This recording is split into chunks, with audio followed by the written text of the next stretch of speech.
Hey Rick, how's it going? Thank you. It is a nice one.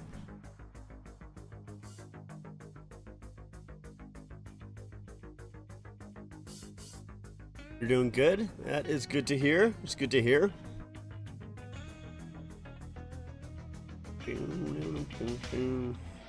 Yours is a CCM. Yeah, this is like a. I don't actually really know the exact brand this one is, because like the tag is so faded. I believe it should be a either Athletic Knit or I think it's Sando Sporting.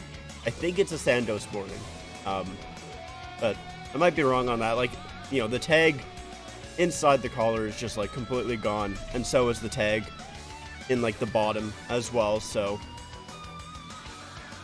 yeah, I'm not really 100% sure exactly what brand it is, but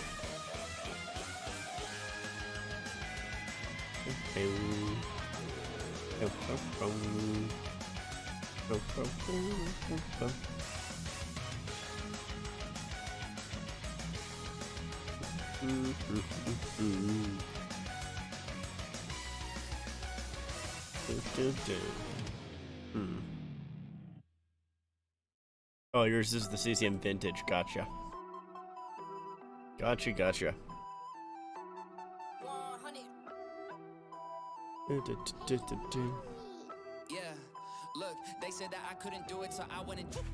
So,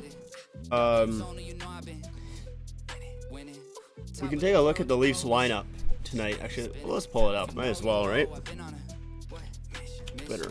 Okay, let's get it. Got a little time on my hands like a wristwatch. I don't got time for the breaks and the pit stop. Race through the gridlock, take it like Chris Rock. Right to the chin, still win. Heavy metals like Slipknot. Got the driving, I got tunnel vision. I just hit my stride the way I. Give me a second. Let's pull it up on stream here. See the end game. I got one division. Look, I don't ever bother with a critic. Hit him with a chronicle of Riddick. Boom, bottle full of Ritalin. I hit him with a little bit of riddle me this, riddle me that. My bad, fell asleep at the gas.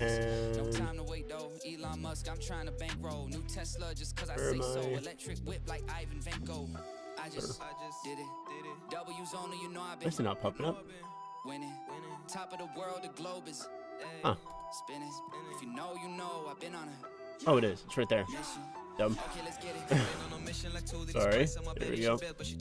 Sorry about your Wi-Fi. You're good, man. As usual, you're fine. Okay. So here is the.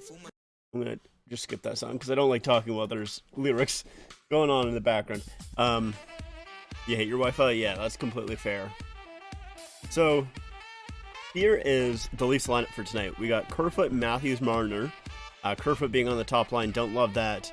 And we got Nylander on the left, when he's usually on the right. Lafferty and Yarncroke. And Bunting, Holmberg, Steves, and Aston Reese, Camp, and Achari. That is quite the first line, of course. Well, not first line, lineup, I should say. Of course, I mean, it's always going to look pretty bad when you have, you know, you're basically two of your top three centers out. You know, JT, John Tavares, currently, I just see that he's absent. I didn't actually see if he was, you know, really fully injured or if he's going to be out for a while. I think I saw he was supposed to be back on like Saturday against the Oilers. But I think he's more just resting. He did take two really big hits against Vancouver last Saturday. But then, yeah, O'Reilly also being out. He has a broken finger and is going to be out for 4 months. Or 4 weeks, sorry. Not 4 weeks. So, a month. And that, you know, at least he's not hurt like until the playoffs. He should be back a little bit before then. He should be able to play like a few games before the playoffs, but yeah, not a not a stellar lineup. Like even that first line, I don't like Kerfoot being on the first line there, and then Lafferty being that second line center. I'd almost rather Camp, I feel like, at that second line center. But yeah, I don't know. I guess we'll kind of see how it goes, to be completely honest. It's definitely an interesting one. That is for sure. I wonder if the Devils have their lineup tonight. New Jersey Devils. See if they've released theirs.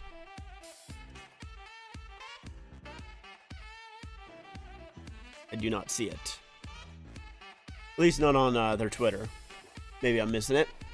Or maybe it's somewhere else, but yeah, I don't see it on their Twitter.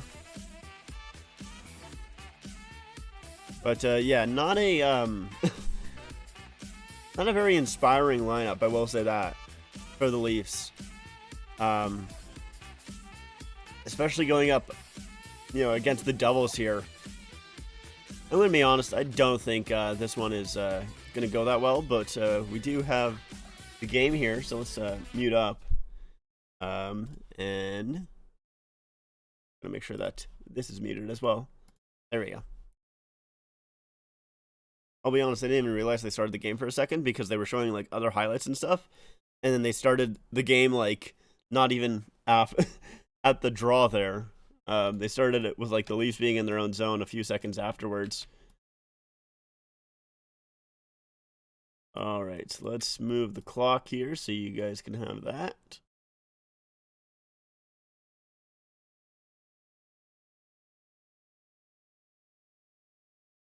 All right.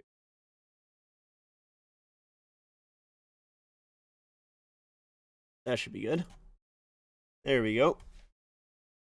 Oh, Brad over, huge save on Hughes by Samsonov right off the bat, and then another opportunity from Meyer. Samsonov already having to make 2 big saves. Hey, Big Willis. Cool to see that you finally got a Discord. Yeah, I decided to make one there. Just because I did have a few people ask me before, and you know, I thought might as well. You know, it also makes my channel feel a little bit more like a community than, you know, just some random dude talking to a camera. So I thought, why not?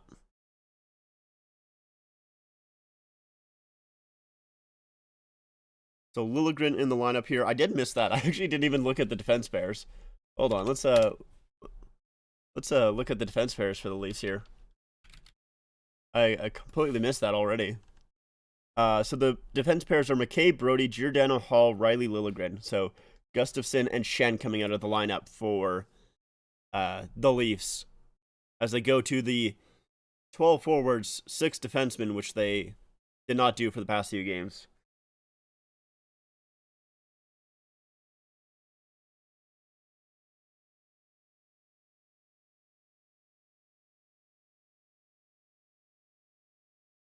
Yeah, it's no big deal if you don't use Discord.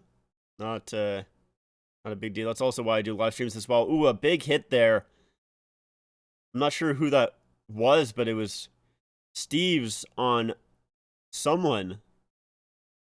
Siegenthaler, that's who it is. Kind of a big hit on him there. Ooh, yeah, he kind of gets him in the head a little bit.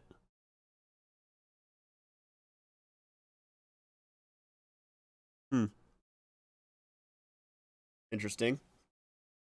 No call on the play, though. But, I mean, I think it was because Siegenthaler was kind of, you know, crouched down a little bit, so. So Matthews is out to take the draw here. Marner will pick it up and get into the offensive zone for the Devils. But the Devils come right back. Tatar. By the way, NHL hinted at bringing back the Atlanta Thrashers. Yeah, I saw a little bit of that. I saw like an article, I think it was like a week ago now, where like a lot of people were kind of assuming that it was maybe just going to be an exhibition game, but it's looking more and more like they're maybe even thinking that like the Thrashers are coming back, or at least there's a team coming to Atlanta, and it's not just going to be an exhibition game. You think they should come back? I mean, like, I wouldn't be against it. I mean, to be completely honest, I don't really fully care as much where if the NHL is expanding. I don't really care where they expand to. I don't mind, like, whatever. But I would find it pretty interesting if they do go back to Atlanta for a 3rd time, all things considered. like, I personally, I think that they would either, you know, I mean, I would think that they would try something new first. Felt bad for Thrashers fans the way they lost their team. I mean, yeah, that's like it's true, but like the thing is just I don't know. It's continuously going back to a city. I feel like is very strange, and yeah, like already losing the team twice. I feel like that's just like not like it's a bad thing or like that. I don't want Atlanta to have the team back. I mean, I loved the Thrashers and their like their design and everything like that, and their jerseys. Like it's all sweet, but um, I just feel like it would be a little bit of a strange move. Is all. Oh, Hughes just right in front there. No one to tap it home. Um, but yeah, well, I don't know. We'll see. Like it's not like I would be upset that, Atlanta gets another team before Quebec City again. Like I would like more teams in Canada, but it's not like it's a need for me. Yeah, you'd put a team back in Atlanta. That is fair. Oh, a turnover here. Good save there by Samsonov on Marino, who was all alone out front. Marner picks up the rebound. Now they come the other way, and that shot goes wide. You'd put a team in Houston as well. Yeah, I think that's where a lot of people would put a team. Or at least, like, that's where a lot of people are expecting the next team to be. Ooh. Halla with a little bit of a break here. Halla holds, shoots. Stopped by Samsonov. Samsonov has had to been super sharp so far. Shots are 7-0 in favor of the Devils. Just 5 minutes in. I need to adjust the clock again. Give me a second. I didn't realize that they moved it on me. Sorry about that. All right. I swear, if they move it again, I'm going to be upset.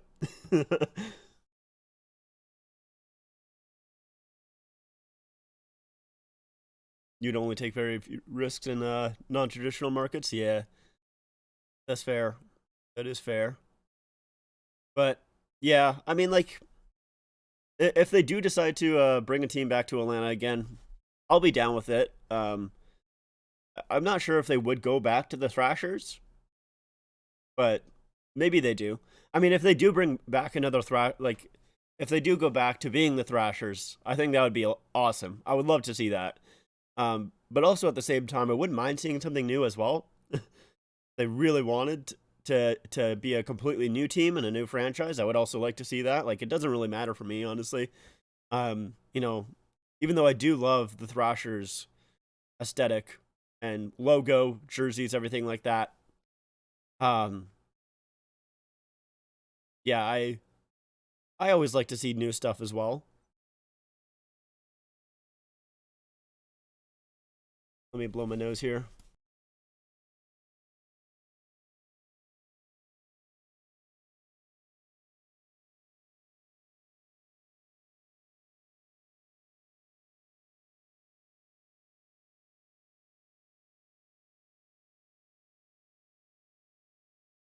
Okay, sorry about that. The rest I take are Atlanta, Phoenix, Dallas, Tampa, Houston, and Nashville. I mean, I don't really know how many of those are really super risks. Like, I don't think Atlanta is really a super risk. Like, I think there is a lot of fans there. Um, just didn't really work, at least with the Thrashers, just because they had such bad management and everything like that. Instead of moving to South Sports, no offense to anyone, or South Spots, no offense to anyone, move them to a more northern spot like Quebec, Halifax, Cleveland, or Milwaukee. Just my opinion. Yeah, I mean, it is more likely that they would succeed in those markets. But, I mean, the biggest indication of a market succeeding is if they're good. Like, I think Vegas is one of those markets where, honestly, I think Vegas could have been like a really, um, you know, could be a team sort of like Phoenix where they just don't sell that much. Maybe not as bad as Phoenix, obviously, since they're still new, but I think they would have had a little bit of new hype and then died down if they weren't very good. But obviously, they've been a good team their entire time. So that helps. We'll see how well that market fares when Vegas isn't a good team, but being great right off the bat helps a lot. And the fact that, Arizona hasn't really been a good team, like, almost ever. Like, they had that basically 2012 playoff run, and that's about it. It's difficult to cheer for a team like that. Like, I don't think too many markets would really, like, really support teams like that. I mean, Toronto kind of did that. Buffalo as well, but I mean, even then, like, it's really difficult, I think, to have a team that's just awful for like years and years and still have a lot of fans support it, especially when you come in. You put a team in Milwaukee, yeah. I mean, I'll be honest, I don't know too much about Milwaukee, especially in terms of like hockey. Ooh, Bunting swings it out front, no one home though. Um, but yeah, like I'm not super, I'll be honest, familiar with Milwaukee and how well they would support a hockey team. I think, just from their location, I would assume that they would, Matthews coming in, he has Kerfoot in front, can't find him. The cheese and beer state, is that what Wisconsin is known for? Matthews with a shot stop there. For me, it's about the right owner, right building, and a good team. Phoenix, I think, would be a stable market and have a good fan base. I mean, yeah, for sure. Oh, Matthews! I don't know. I don't know if Vanacek saved that or if Matthews put it wide. I hope Vanacek saved that because he should have hit the net there. Ooh, Kerfoot dumps it in for Kampf. They can't quite find it though. But yeah, I mean, it's definitely about all of those things. I mean, ooh, and a penalty coming up on Brody here. Tripping call. So New Jersey going to the power play here. 11:39 left to go. Yeah, I do think Phoenix or Arizona in general can support a team. It's just they've been bad. I really think that is the main issue. I mean, obviously ownership is a big factor in that. Having a good building, which obviously Arizona currently does not have, is a big factor in that as well. But I really do think the biggest factor is just having a team that's not the worst. That's really, I think, the biggest factor. Which ownership obviously kind of helps in that. Ownership can kind of dictate whether a team is good or bad. And, with the Arizona ownership right now, I mean, they still, well, at least the general manager, I mean, they do like to get those players who never play for them, which I always find is kind of strange. I mean, Arizona basically has like one of the best teams of players who never played for them but are signed with their teams. It'd be cool if Milwaukee got a team in Chicago and them had a rivalry. Chicago and the Blues already have one though. Yeah, I mean, how close is? I'll be honest, my United States, my geography is not as great as it used to be. Oh yeah, they're very close. Well, not very, but they are close. Yeah, my geography is not what it used to be. I will say that. When I was younger, I used to love playing games like with US geography and everything like that, but it's a little bit gone at this point. Don't remember their geography as well as I used to. That's for sure. So, yeah, it's Brody here tripping on Hischier. And it's a trip. Is what it is.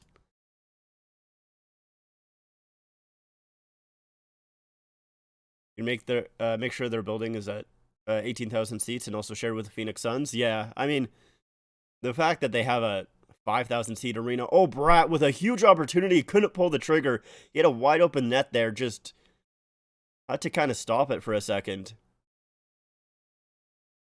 Giordano, he'll be able to clear it off that. But yeah, like, ooh, shot there, that goes wide. I definitely do think, there's a lot of issues with Arizona right now. Let's be honest. Escher down low, up back to Hughes. Hughes couldn't get that shot right away. Bratt to Hamilton. He tries to shoot it in front, and that gets blocked and comes out. Hamilton again. At the point.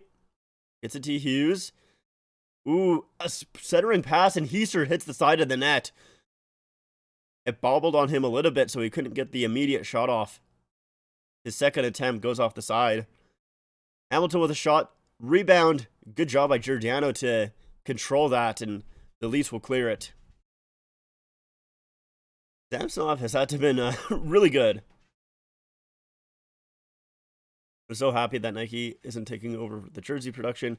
I don't know if New Era will be good, and it is just a rumor. Yeah, like, you know, it's entirely possible that Nike is the one that takes over. Like, it is just interest right now. And like I said in my video, I don't think that we will officially know for a while. Like, I assume sometime next year, like next season, we'll know officially, or at least maybe more concrete rumors will come out then. That's at least my thought. But yeah, I have some Nike jerseys, like some of their Olympic jerseys. I will say they are very long. They're almost like a long sleeve t-shirt in a way, but at least I feel like they're extremely long, and maybe that's just because they are so tight, or at least tighter than most jerseys are, so they just feel longer. But and I also don't love the logos that are on them either, to be honest. Marner brings it into the Devils zone. He's able to keep control of that puck. I don't really know how, as he gets bumped there, but still holds on. He gives it to Matthews. Matthews battling with two Devils. Still trying to come up with the puck, and they'll get it over to Graves, who will take it out for New Jersey here. But, yeah, I mean, you know, from at least the comments that I've seen, people like those CFL jerseys, which is good. Ooh, an opportunity here to Hughes. It just gets into his skates. He can't pull the shot. A rebound. There's a stick that's on Steves. Not sure who it is. Bratt now has it. Bratt back to the point. A shot. And that gets blocked in front. I don't know who blocked that, but it looked like I don't think it hurt them. Or I don't think it felt good, I should say. I think it did hurt them. Or at least it stung. But yeah, with people saying that they like the New Era CFL jerseys, that's at least a good sign. You know, I do like their hat, so we'll see if they are the ones who take over and if their quality is good. But yeah, it is still a long ways away. That's for sure. Tatar with it, shoots, rebound, goes into the corner. Siegenthaler. It's back to Hamilton. That shot off the side of the net. Escher trying to bank it off Samsonov there. Siegenthaler steps up on a Nylander there. Hold on. I'm going to do that. There we go. Oh, cross crease pass there. Paula once again. It was a little bit in his skates. He couldn't get that shot right away.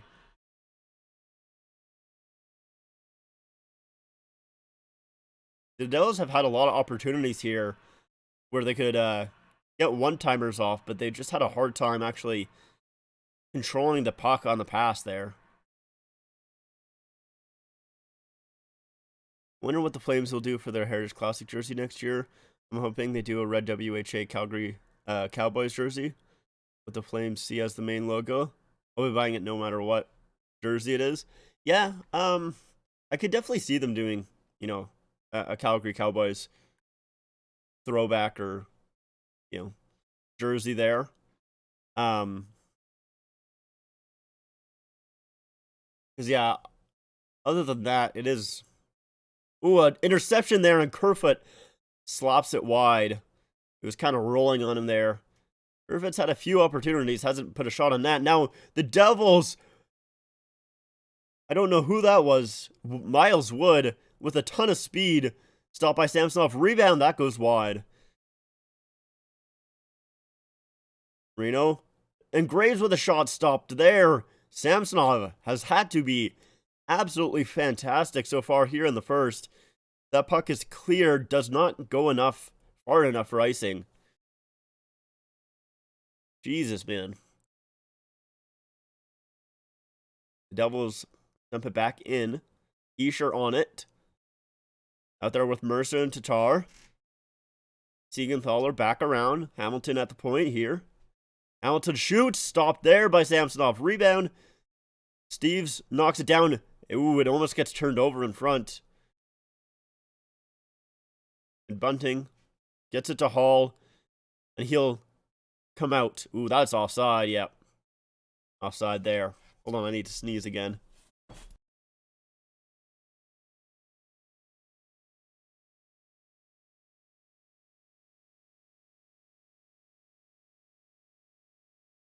I hope they have the cowboy hat as the shoulder patch, though. They have the Flaming Sea as the main logo. Yeah, that cowboy hat logo, I do like that one a lot. I've seen it, that jersey kind of floating around a few times. You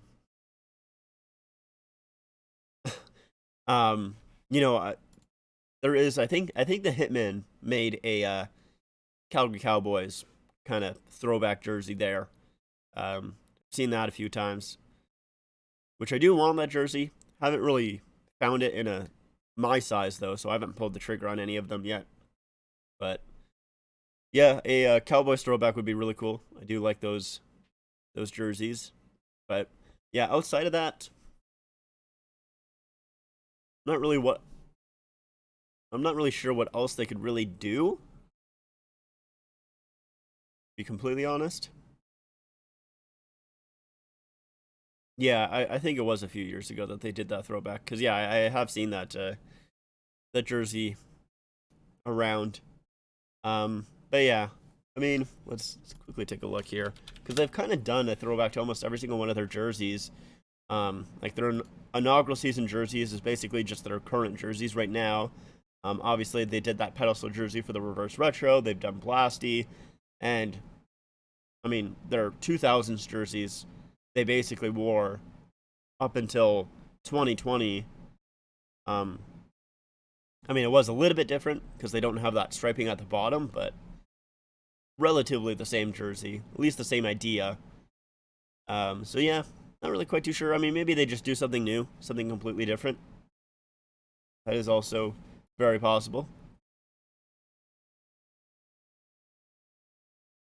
They were showing clips there of last year, or I guess it would have been technically last year's, but the last matchup against New Jersey, in New Jersey, and that was, of course, the 3-goal game that was, all 3 goals were disallowed for the Devils.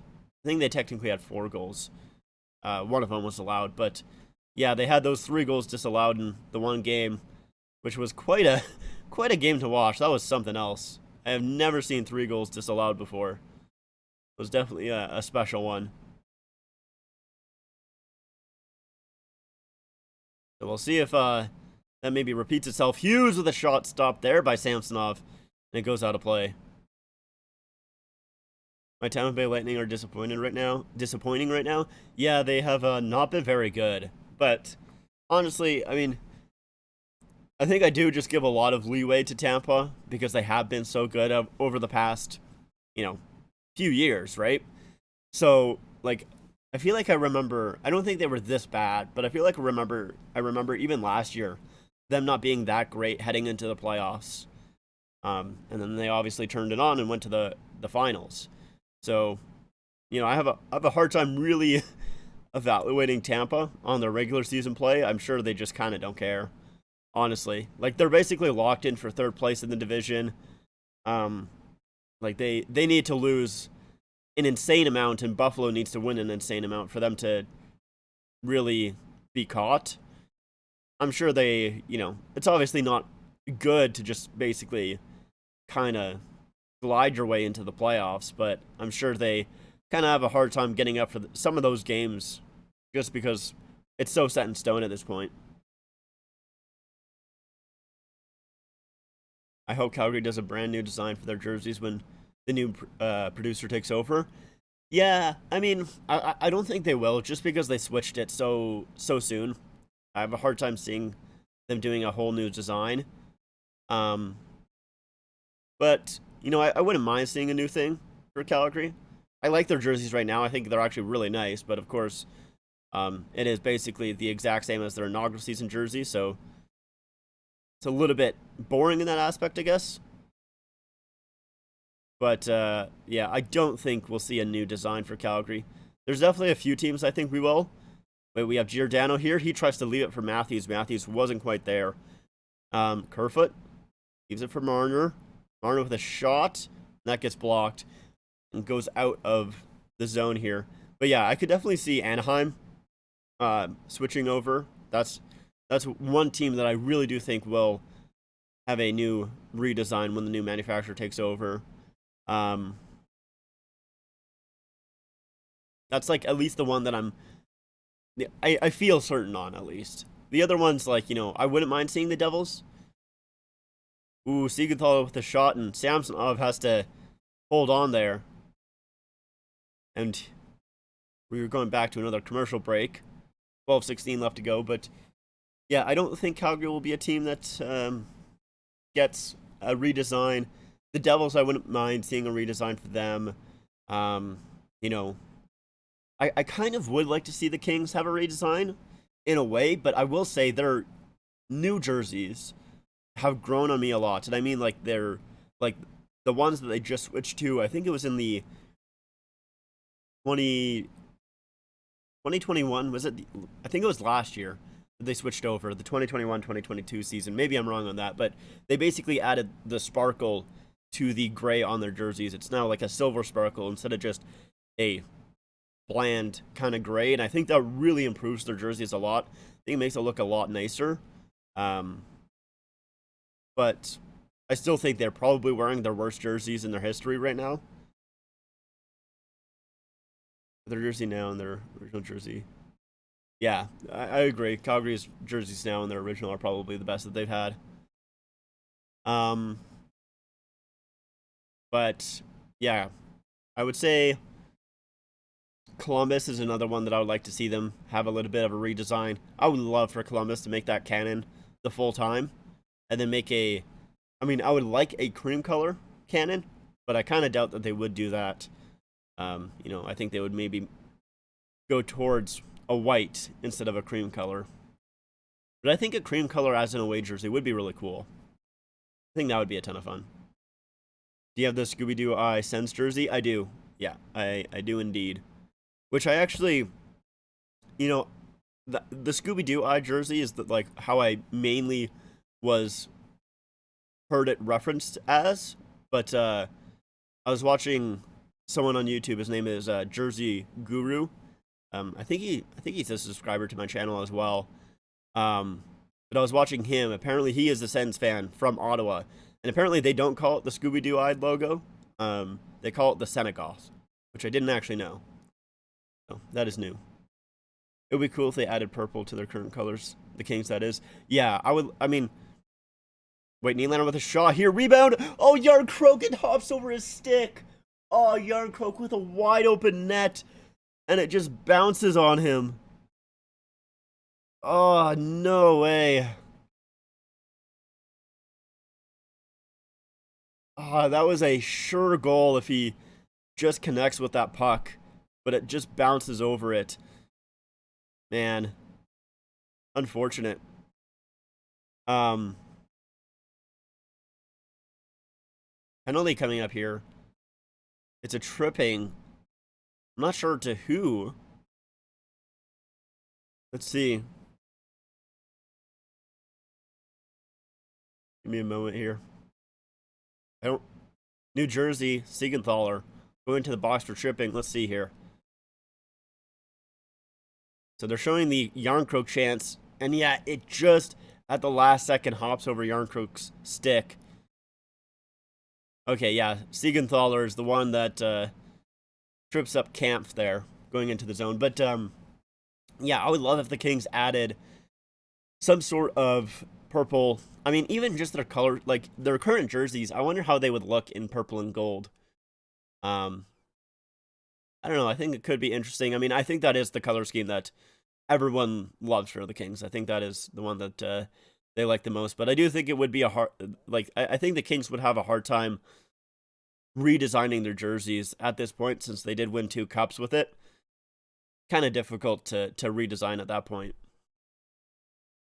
Bunting to Marner. The Leafs on the power play here.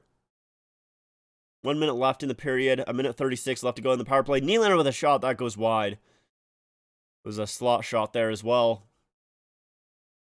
Riley to Matthews. Matthews down low for Nylander, in behind the net. Gets it up to Marner. Marner looking for Riley. He has it now. Gives it to Matthews. Back for Marner here. Marner and Riley switch sides. Matthews goes down low to Nylander. Nylander tries to find Riley. It gets deflected there. And a good stick by Mercer. 2 really good plays by Mercer there. He intercepts the initial pass and knocks it off Marner's stick. But Marner right back in here with a little move. Marner shoots. And that goes wide. Now McLeod will bring it out. He'll just dump it in. It's going to be 10 seconds left here to go. So Leafs won't get a second opportunity here on this power play. They will go into the intermission with a 39-second power play time going over. The Leafs did not have a very good period. I will say that. They got outshot. What was it? See the official shot clock here.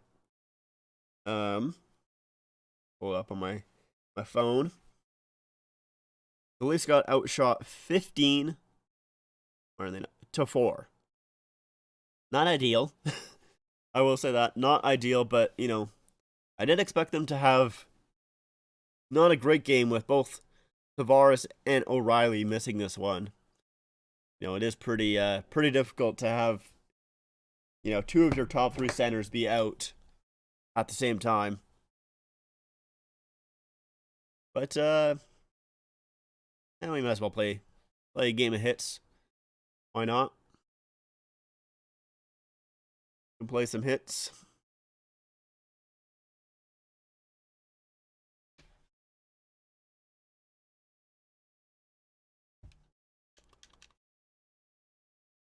Give me a second to load up here. You're gonna go eat and then watch the Flames game? No worries. Appreciate you stopping by. Have a good time. Hopefully the Flames win. I don't even know who they're playing tonight. Let's take a look. Oh, against the Wild again. Gonna be a tough one. But yeah, hopefully they win. Yeah, sure. No worries. You're all good. Getting majorly outshot. Sammy is bailing the boys out. Yeah, no kidding. That is a little bit of an understatement, I would say. They have been need to fix the score here. I will say that. Do this really quick. But yeah, they are getting absolutely dominated in that period. There we go. Let's go to my season.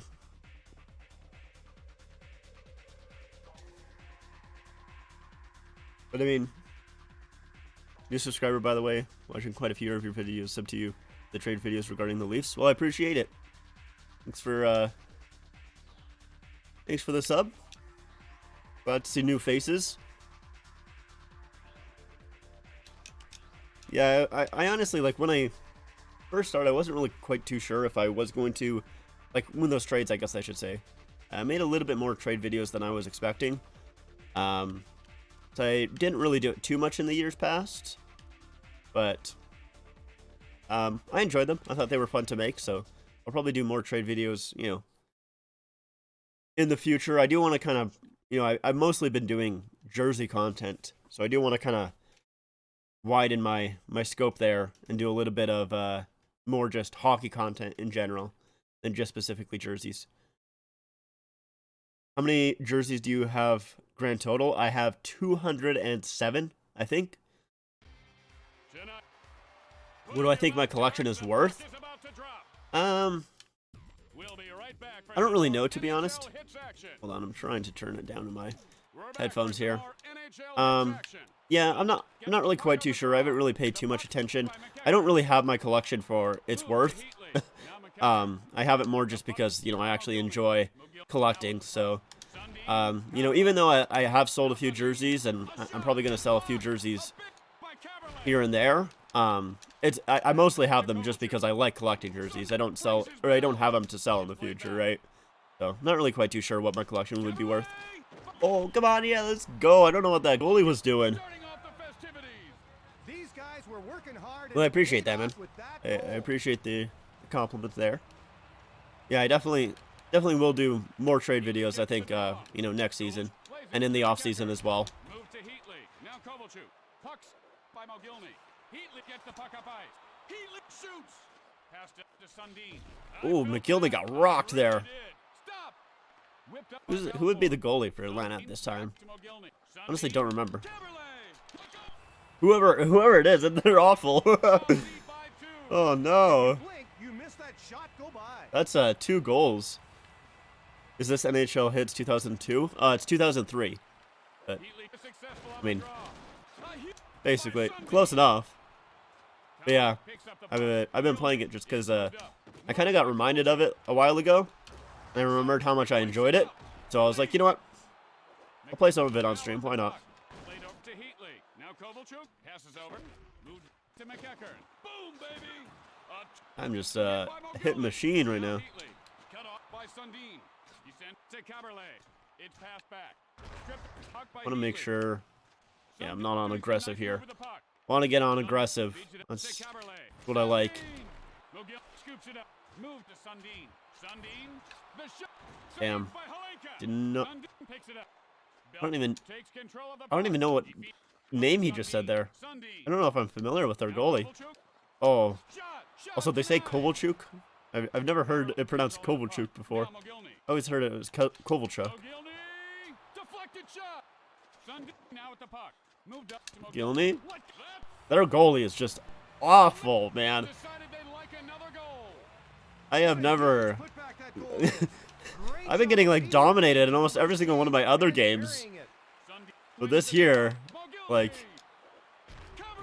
I feel like almost every single one of the other games that I've played for my season here, I've gotten dominated by the goaltender. They've made, like, incredible saves, and this one, the goalie's just giving it to me.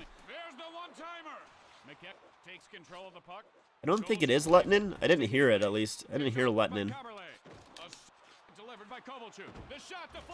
See if we can get them to make a save here, and maybe they'll say it again. They did not say it.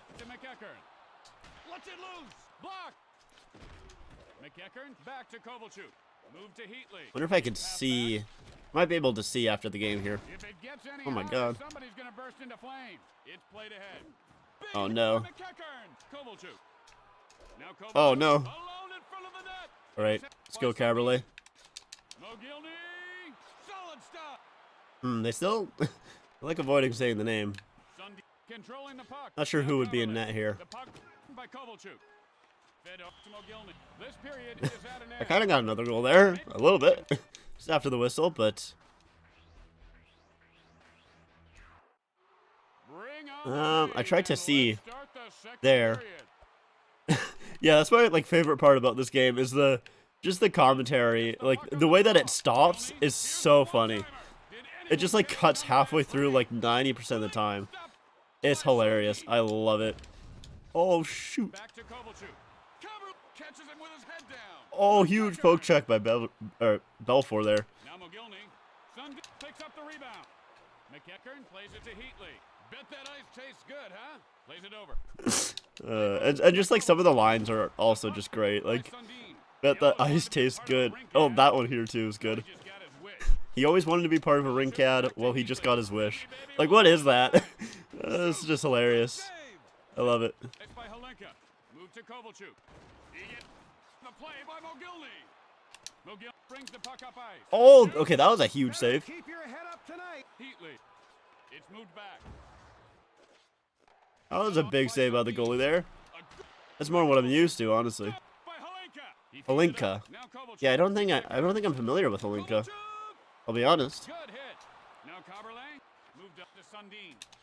Kaberle with the one. That's another big save. Back to McEachern. He sent to Kovalchuk. Have you seen Belfort's hotel video? I don't think I have. Doesn't sound familiar, at least. Long pass made to Sundin. Picked up by Kovalchuk. That's not where I wanted to pass it. To the ice by Kaberle. Kaberle Oh. takes a shot. A save. Oh, the goalie was out of position for a second there. That's why he shot it from outside the blue line. Kovalchuk. Now this is good physical hockey. Thrown up by Mogilny. Oh, that's another big save. Okay, the goalie's found his groove, found his mojo. By Mogilny. The puck by McEachern. Oh, that's a good move. The puck by Bell. Why did he shoot it? What are the Thrashers doing, buddy? This is why you're no longer a team. Solid attack made by Kovalchuk. Literally, Team is ready to combust. our goalie just Sundin. was throwing in the first, and that guy had a wide open net, decided to Now Mogilny. skate back and pass it. I don't know what he's doing, man. Sundin. Mogilny gives him a wake-up call. Don't you just love all this hitting? Block shot. Sundin corrals the Oh my rebound. god. It's gonna hurt That was tonight. McEachern plays a it to huge Kovalchuk. flurry there, Heatley back to McEachern. but only got one shot through. It's played ahead. Get out of here. Sundin. He feeds to We got Kaberle. arrested a while, completely hammered. It was on TMZ. Now Kaberle. Bribed the police with $1 billion to let him go. Oh no, that's not great. That was funny though. In all alone. Kovalchuk controlling the puck. You know, To Sundin. Belfort was a pretty. Takes the shot. Pucks by I actually Sundin. don't know how much he was actually By Heatley. paid, Kovalchuk. but you know, I feel like he's probably pretty well off. But I don't think Belfort has $1 billion. Yeah, I don't think he quite has that amount. Ay, ay, ay. Maybe, he maybe should have thought of that. The cap sending him a ton Oh of man. love. And that will do it for the Right. One more period to go. time to crank it up one more time as we start the third period. What's movies doing? All right, we gotta punch him in the face. Boom. Sundin gets the draw. Could this blaze spark a wildfire? The shot blocked. Plays Oh it no. over. Mugged by Okay. Mogilny. All right, Belfour. let's go, Belfort. He shoots it. It's blocked. Now Oh, no. Kaberle No. feeds it to Okay, they didn't shoot it, even though they had a Mogilny. wide open net. Stripped by Mogilny. Mogilny. Shot blocked. All right, go, Sundin. Belfort. Now Take it, Belfort. Take Let's it go. out. Let's go, Belfie. Strip blocked by Kovalchuk. Bell skating. Oh no. All right. All right. No one in sight guarding the cage, and that goal is as easy as it gets. I was hoping for maybe a little bit of a goalie goal there. Sundin successful Not quite. draw. Takes a shot. Blocked. What a bone-crushing hit that was. Shot in. McEachern gains possession.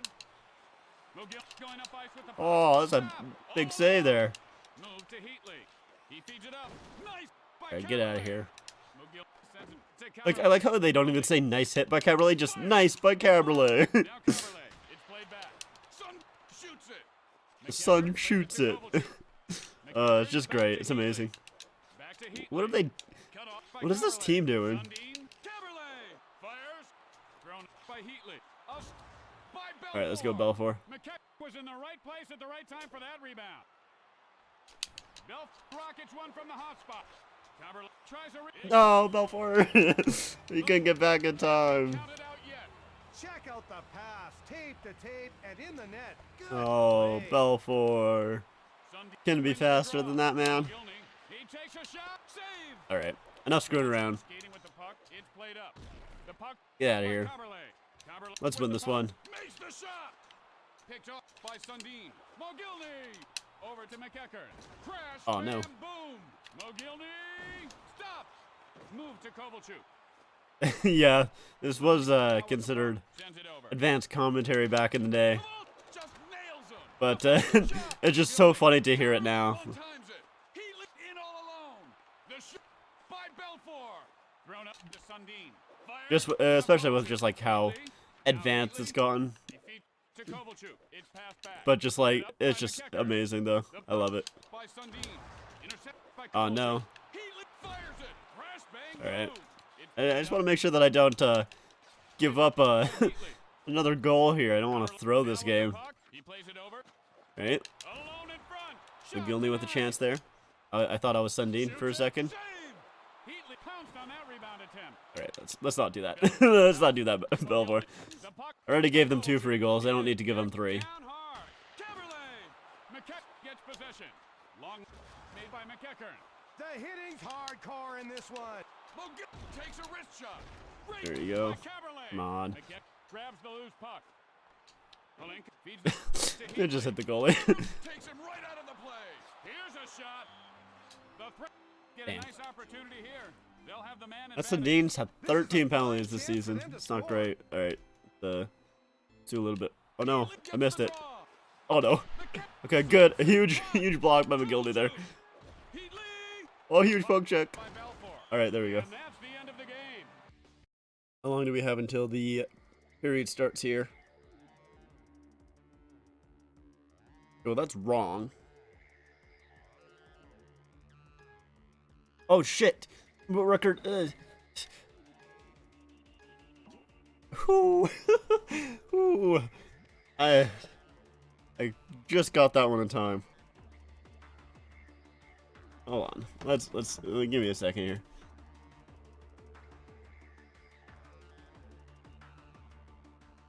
I think we got like 3 minutes until the period starts, but it's saying that there's 3 minutes left to go in the first. I feel like they're just accidentally missing that it's an intermission. Either way, we're going to we won't do another one. That is a little bit too much. A little bit too much. I think we would go over into the period, and I don't want to do that. The next game here. Oh my god! Look at this! Look at this trade here, though. Holy crap! Forsberg, Reinprecht. Is that how you pronounce that? Scola? I don't know those names. And then Hill, Brindamore, and O'Neill. That is quite the trade there. That is a blockbuster. Holy moly. Anyways, we're playing the Canadians next. Interesting. See how well that goes. I'll probably do that in the intermission. Next intermission. Alright, let's go back to the game here. It should be... Oh, I wanted to change that to first int. I did not change that. My bad. There we go. Let's see. Okay, there we go. So the game should be starting soon. In like 30 seconds or something like that. That's what it says on my app, at least. But yeah, hopefully, you know, the Leafs have a little bit of a better second period here. You know, they kind of got dominated in the first. But Samsonov kept him in it. For sure. We'll see if... I mean, the Leafs do still have another, like, 39 seconds left to go on their power play. But I always hate power plays at the start of periods. I feel like they just never really do anything. They almost hurt you, I would say, more than actually help. At least it feels that way to me. You know, I just feel like it's just such a hard time getting momentum. And then the team that just killed the penalty kind of gains that momentum a little bit. So I've never really liked power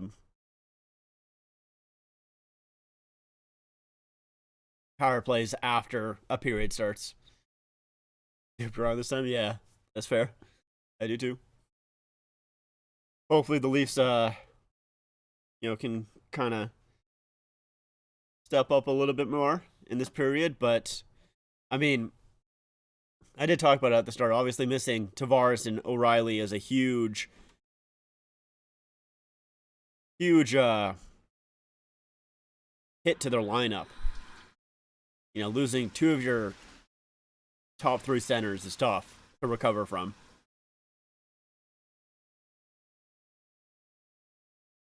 But, you know, Tavares apparently should be good for next game. So it looks like he's just kind of resting a little bit, which I think is a good thing. You know, the Leafs are, you know, pretty solidly in second place. Tampa still can't catch them, but they're pretty solidly in second place for as of right now. So I think it's better for them to rest Tavares and everything like that than playing him while he's injured.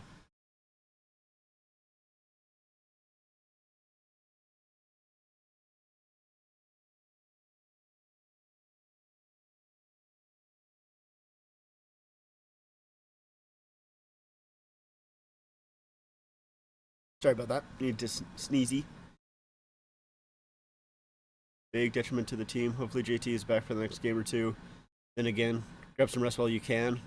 We got to quite the hectic 20 games left or so. Yeah, for sure. Like, I definitely would rather Tavares be healthy for the playoffs than him playing slightly injured.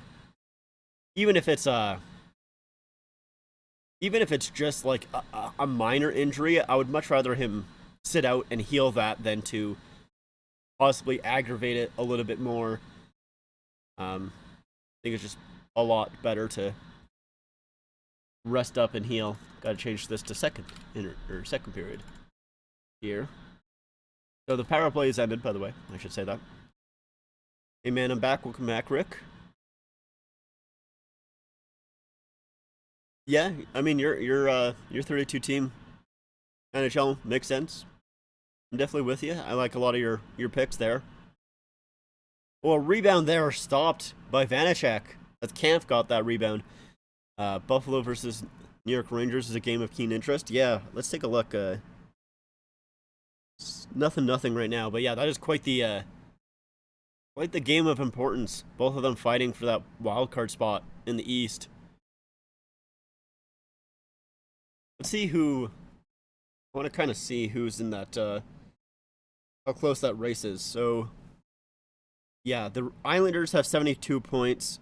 Pittsburgh has 71. Buffalo 68. Ottawa 68. Florida 68. Washington 68. Detroit 65. So, I mean, Detroit is out. Oh, a shot by Yarncroke off the post. And goes out of play. Jesus, man. Yarncroke with a couple of opportunities here in this game. The one that he just missed, and then that one right there. But, yeah, 4 teams being tied for 68 points, and the playoff line being 71. I mean, Washington kind of sold at the deadline as well, so it's likely they will fall off here. But, Florida, Ottawa, and Buffalo all battling out for it. It's going to be a pretty exciting last couple of games here. As there's an icing call here against the Devils.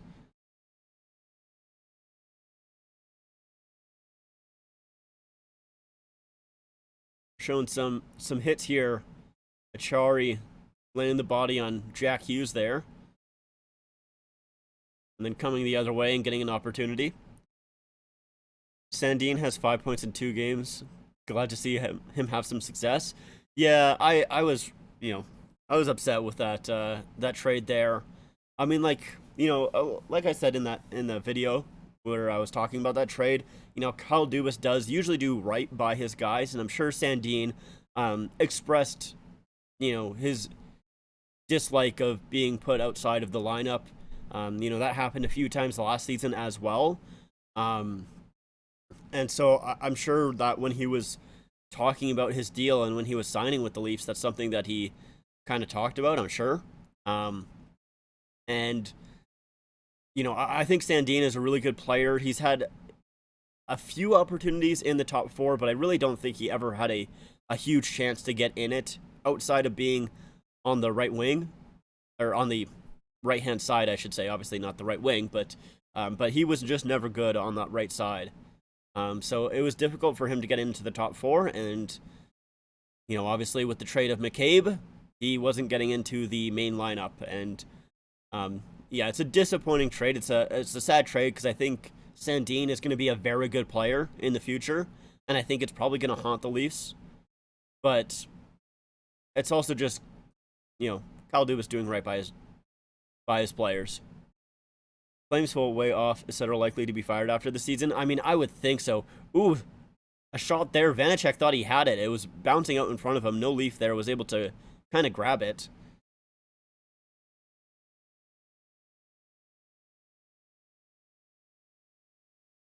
Not too often do you see a guy that's about to be outside your lineup and receiving another first plus receiving a first plus another defenseman. Yeah, that's true. But I mean, I think the Capitals knew, both the Capitals and the Leafs knew that Sandin had value. Like, it's not like he was outside of their lineup because the Leafs have, because he's a bad player. The Leafs are kind of stacked on the left-hand side, or at least have enough players on the left-hand side that it just wasn't really going to happen. But yeah, with the Flames, I think Sutter does get fired. I have a hard time seeing that he doesn't, to be completely honest. I know he just came in a few seasons ago. As there's a player down, it looks like Wood. They blow the whistle here. I'm not sure what happened, but he's hurt. He's kind of standing up on his own here. He's kind of grabbing his eye, it looks like, or at least the left side of his face. See what happened. So it's Liljegren going around. Oh! Wood gets an elbow to the face from Liljegren. I don't think that's on purpose. Yeah, Liljegren's just trying to shoot the puck around the boards, and he brings up his elbow. I don't think that's on purpose from Wood. I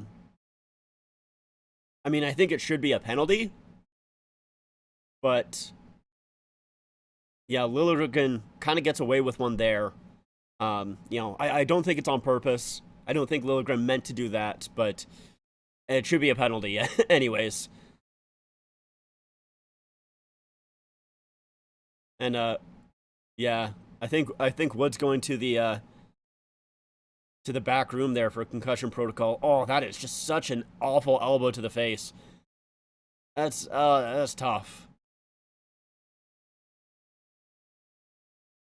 Yeah, it does kind of look dirty, but I really don't think Liljegren did that on purpose. Like, I don't think that was intentional, but the Leafs definitely should be on the penalty kill here, and they're not. They got lucky. But yeah, I just have going back to the Flames, though, I just have a hard time seeing Sutter not being fired here. Like, I don't know, unless they really believe in him, but I just don't see it. I just don't think he gels well with the team. And like a lot of people, I saw a lot of people say like, okay, well, like, Treliving needs to be gone. But if you're talking about like, if you take a look at everybody's opinions on his offseason, like right after coming out of the offseason, everybody loved Treliving's moves. And I did as well. You know, he had a little bit of sorry, there's a shot there by Hughes, sorry. And that just goes wide. Yeah, like, he was put in a really tough position, losing both Gaudreau and Tkachuk, and he managed to turn that around and getting Huberdeau, Weegar, and Kadri. Like, that's a great offseason after being put in a really tough position, and, I mean, it has not worked out, but I don't really put that on Treliving. Well, Matthews to Marner, and he puts it wide. There was a stick there. Liljegren has such a massive beard. We're looking at his old highlights and seeing him now. Yeah, that's fair. That is very fair. Kerfoot tries to put it out front, and that gets knocked away.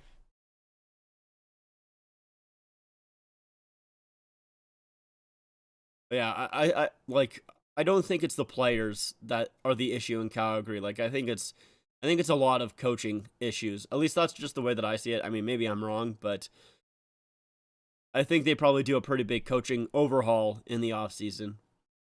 But we'll see. Because, yeah, I think the Flames should be a lot better than they are right now, just based on their lineup. You know, you have Markstrom and Vladar, who are both good goalies, as that puck kind of gets deflected into the Leafs bench. Just misses Marner and Murray.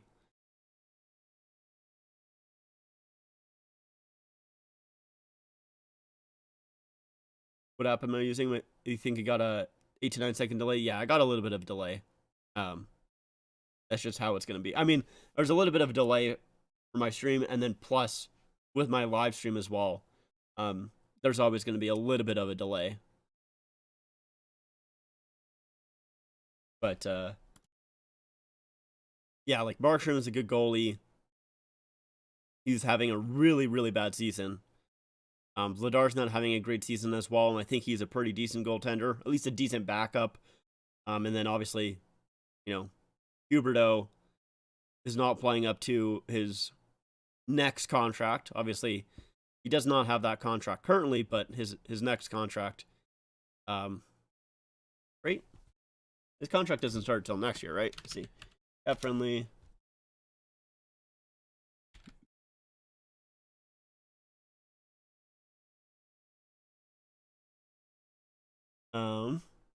Yeah, next season his contract kicks in, which he's obviously not playing up to, but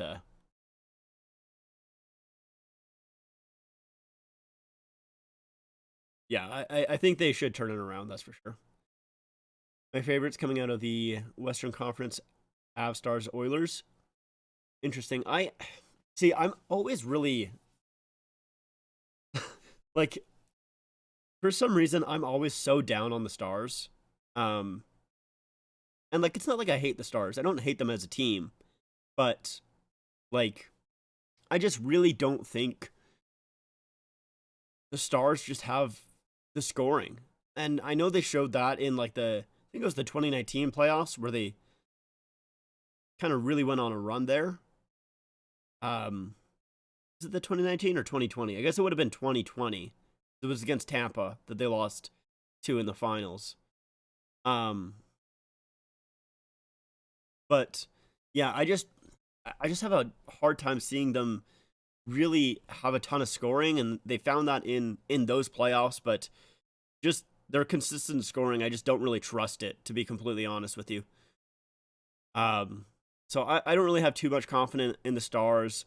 With the Oilers, I mean, it's always hard to discount McDavid and Draisaitl, even if they have iffy goaltending and iffy defense.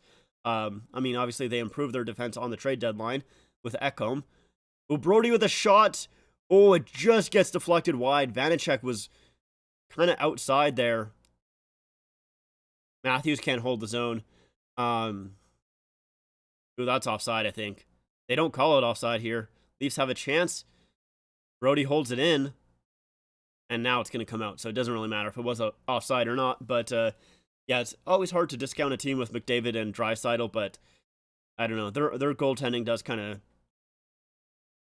frighten me a little bit for the Oilers going far.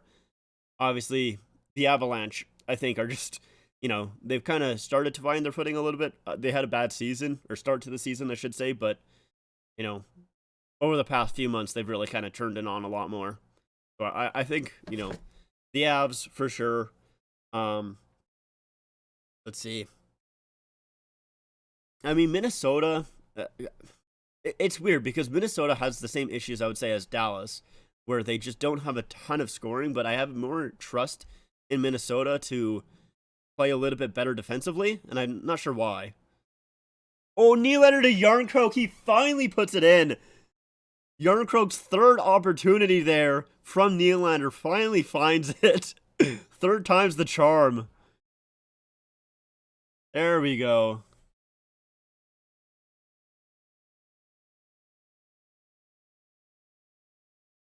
So this is Lafferty coming in with a lot of speed, drops it for Nylander.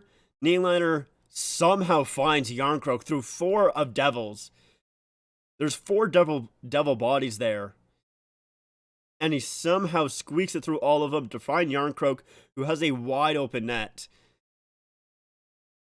And like I said, there was that first opportunity for Järnkrok where it hopped over his stick. The second one hits the crossbar. And the third one finally goes in. There you go, Järnkrok.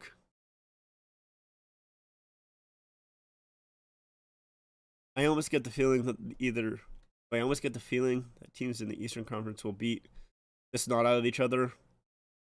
Oh, Hughes takes the shot. Samsonov makes the save. All series going 6 or 7 games. And watch the Avs get rest and take the Eastern Conference champ out.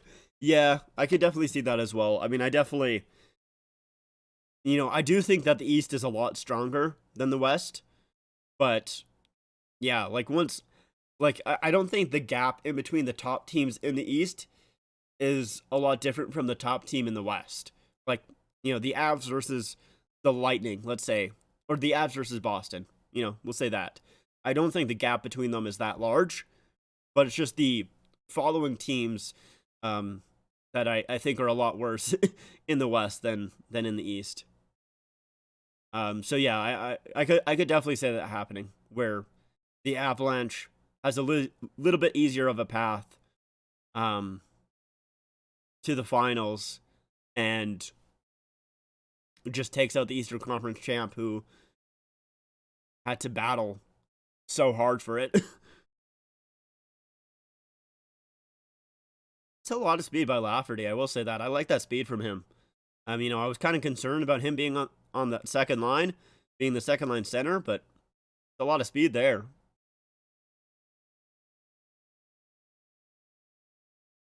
The Leafs have been a little bit better so far this period.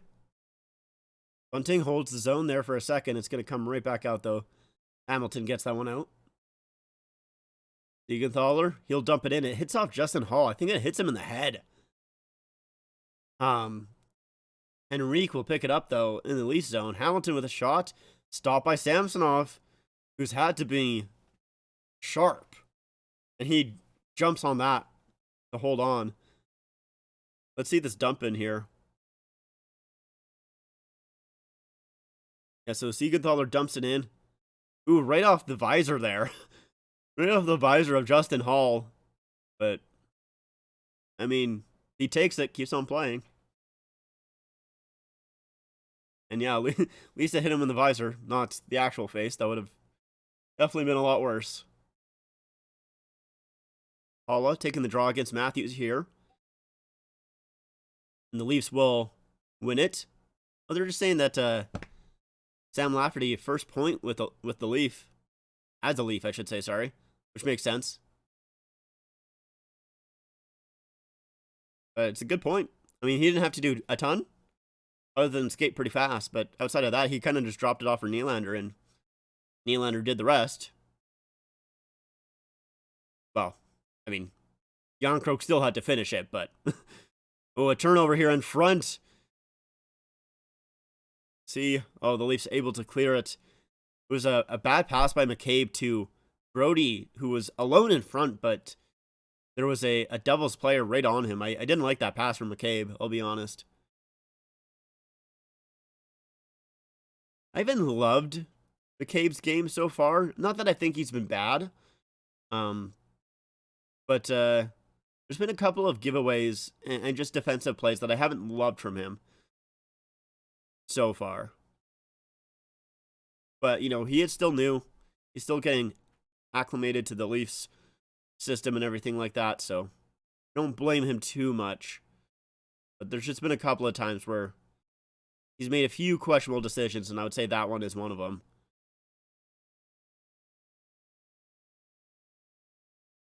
You sure? Brings it into the Leaf zone. Riley, Kampf in there battling for it. Mercer comes away with it. Trying to find Hischier. Can't quite. Gives it to Tatar. That's a little bit of a tongue twister to Tatar. And the Leafs do end up clearing that one. 9:25 left to go here. In the second period, Leafs come back. Oh, and that's offside there. Leafs have a lot more shots in this period. This time around, let's take a look at the actual shot totals. I don't quite remember exactly what they were. Let's see.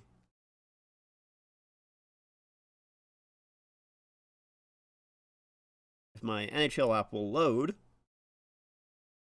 There we go. So, second period so far, the shots are 8-3 in favor of the Leafs. Pretty good this time around. They have bounced back from having not so good of a first period. They found their legs. And the good thing,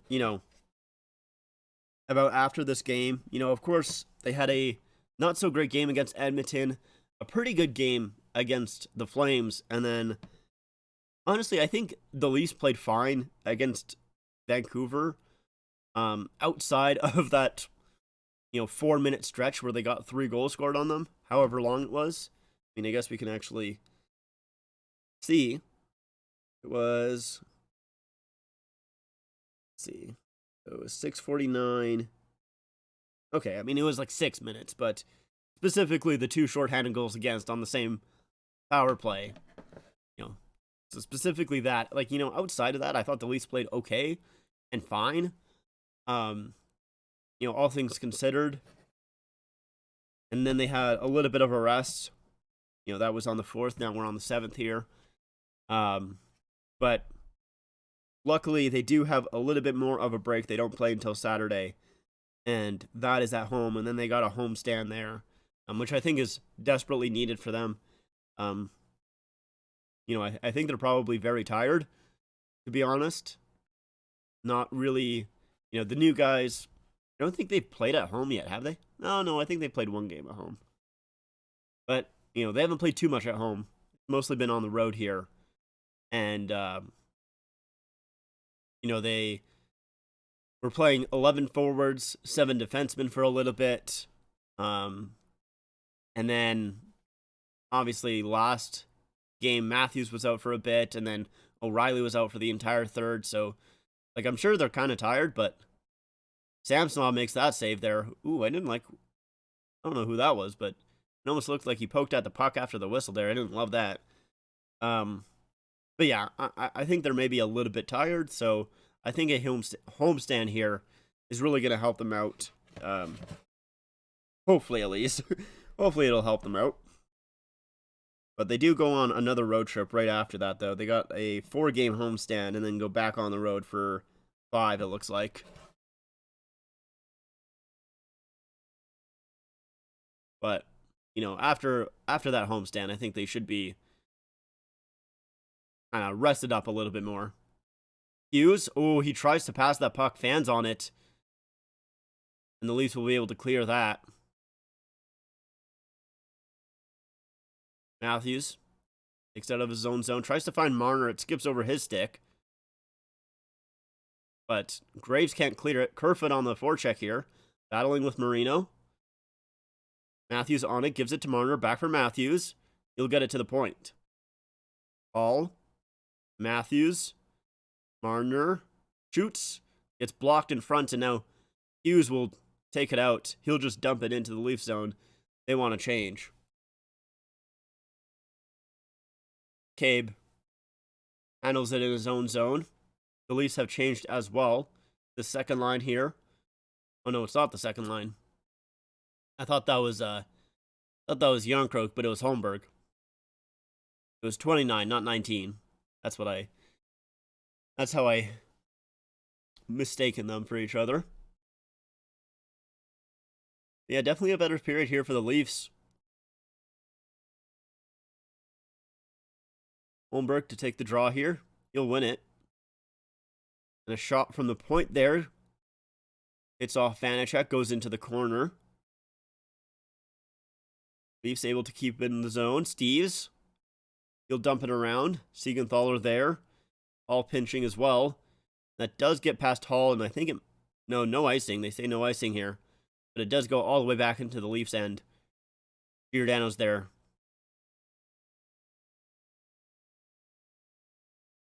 That gets dumped all the way down. Now the Devils are back into the Leafs' end. Henrique. It's stick lifted by Nylander, and now my feed is frozen. Okay. It's still frozen. There we go. It just, stop for a second. It's fine. Just needed to fix itself. Lafferty. He'll get it in behind for Nylander. These Devils have been on the ice for a minute here as the Leafs have a little bit of offensive zone pressure. That shot there stopped. Riley grabs it back. He leaves it for Nylander. Devils have been out there for a while. Nylander shoots. Deflected. Rebound. Ooh, Lafferty can't find it. Nylander holds the zone, though. Battling with Wood. And Siegenthaler gives it to Wood there, who'll chip it out. I don't think... We'll see if the Devils get full changed here. I'm not sure if they'll be able to or not. I don't think they do. Oh, rebound. Oh, shot there by Kampf. It was a dump in that went off Kampf, went off Siegenthaler, and Kampf, it came right back to him.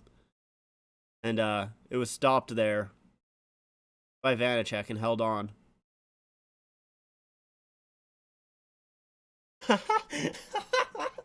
I didn't even see that.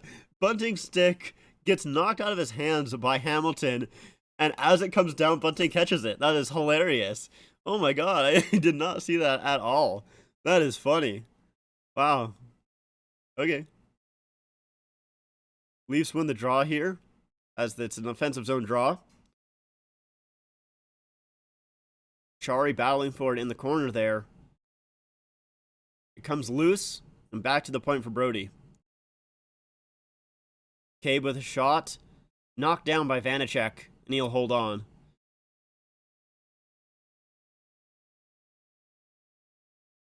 .602 left here to go. The Leafs have tied the shots. After, being down, I think it was like 15-5 or 15-4 in shots. Now it's the other way around. It's 14-4 in favor of the Leafs. So, a good second period here so far. Still 6 minutes left to go. Leafs have the only goal so far. Järnkrok being the scorer. Matthews' line is out there against Haula. Matthews will win it with the help of Kerfoot. Marner gives it back to McCabe. It was in his skates, so he couldn't really handle it properly, but he'll put it in deep for Marner. Marner makes a move, gives it to Matthews. Now Brody at the point. Brody to McCabe with a shot. Stopped there by Vanacek. Not enough players in front there. There was no really screen there. So a pretty easy save by Vanacek. Boakfist on the forecheck there. Gets it back to the point, and that goes wide as it was deflected. Kerfoot. Gives it to Brody, and he'll dump it in. Leafs will probably change here, at least some of their players. Kerfoot, a good forecheck. Couldn't find the puck, though. Graves turns it over. Marner's in there, battling Holmberg as well. The Devils do come away with it. Ooh, a good stick by Marner there to poke it off. I think it was Meyer's stick. I think that's who it was. The Leafs will collect it in their own zone here. Wait for a change and come out. Holmberg, a little bit of an opportunity here. Couldn't quite get around the defense. And Meyer ahead for Hughes. Hughes shoots. Good stop by Samsonov, I think. Okay. I thought he had it under his glove, but I think it was under his pad. Let's take a look. Oh, wow. So, I think he does make the initial save with his glove, but it deflects, and I think it goes underneath his pad. So, he thought he had it in his glove, and that's where I thought he had it as well, but I think it just went right under his pad, and he didn't squeak through him, though. Still made the save. Just a little bit of a... maybe not your ideal save. Not how you want it to look, but a save's a save.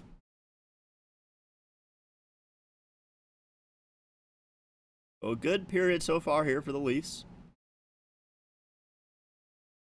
We'll see how they continue on, though. Let's take a look at the other scores in the NHL right now. So we got the Hurricanes versus the Canadiens. Canadiens up 3-2. Interesting. Then we have Blue Jackets versus the Penguins. Penguins down 4-1 against the Blue Jackets. That's also... I mean, the Hurricanes losing isn't that big of a deal.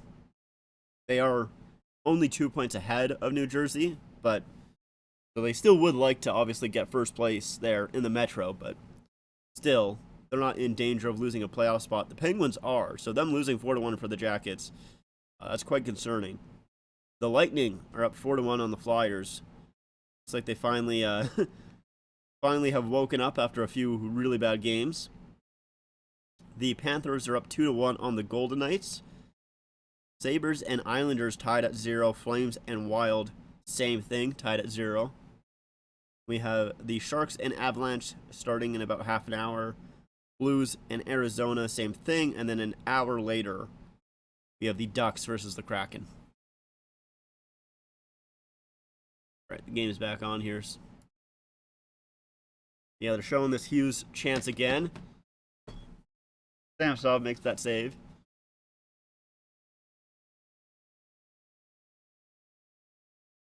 Nylander has a little bit of a step here. Goes around the net. Ooh, Severson, good stick though. Knocks it off. Nylander. That is going to be offside. Yeah, Severson a little bit offside, a little bit ahead of Hughes there. I do like the Devils' 40th anniversary patch. I will say that. It looks pretty neat. Very nice, indeed. Nylander, 16 points in his last 11 games. 5 goals, 11 assists. Nylander has been phenomenal this year. I would say, you know, the Leafs' best player. He's just been on another level, which is really good to see. I love Nylander, so I'm glad that he's doing really well. Ooh, there's a little bit of an opportunity there for the Devils, but it was knocked away by Brody. Leafs back into the Devils zone here. Kampf down low. Brody to McCabe, and that shot just goes wide. Now Hischier will bring it out. Ooh, Meyer. That's stepped up by McCabe. But the Leafs can't clear it. Meyer in low for Haula.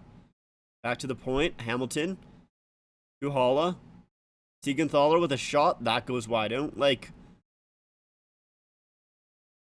McCabe was kind of standing in front there for no reason other than blinding Samsonov, but there he gets a hit. I don't know who that was on for the Devils, but it was a big hit by McCabe on a Devil there. And that turned the puck over. Was able to get the Leafs out. Ooh, a shot by Boqvist. Rebound. Haula scores. Leafs couldn't find the rebound. Haula does, and he puts it home.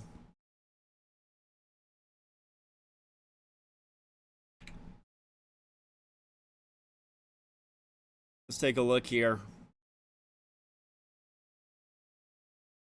Kind of came out of nowhere. It was a good play on the rush here, as I really thought that Aston Reese was going to get to this puck. Vanacek does a really good job getting there, though. And Haula gets it up to Boqvist here. Boqvist shoots it. Oh, and Hall, he tries to clear it. It goes off Palat. And that bounce goes right to Haula. That's just a little bit of an unfortunate play. Hall was there, just his clear attempt hits a Devil, so it doesn't get out, and Haula capitalizes on that. So tie game here, 1-1.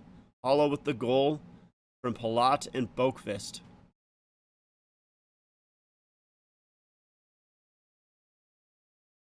Kerfoot can't bring it into the Devils zone, and now the Devils are out. Hischier, he gives it away right to Giordano. It's almost like he was meaning to pass it to him. Obviously not. Matthews tries to bank it to Kerfoot there. Kerfoot beats out the icing, and he gets on the puck as well. Does a good job there. Meyer tries to clear it, goes off Marner's skate into the other zone, or other end of the zone. Matthews can't quite find Marner there in front. Ooh, Mercer. Oh, Samsonov gives it away. Oh, Mercer couldn't tuck it home as Samsonov went out to play it, and he couldn't decide which way he wanted to go, and then gives it away. Now Matthews finds it, gives it to Nylander. Nylander at the line, can't hold it, but he'll bring it back in. Nylander comes in, holds, can't get a shot away. Is that the Leafs Team Classic jersey? No, this is just this is the old school jersey that the Team Classic is based on. I don't know the exact jersey brand just because it is kind of like washed out. I've had this jersey since I was like, oh, a good pass by Severson to Tatar. He puts it wide. I've had this jersey since I was like, I think 10. Oh, Samson can't cover. Puck in front. Leafs clear it. And Nylander will get it out. Sorry. Yeah, I've had this jersey since I was like 10.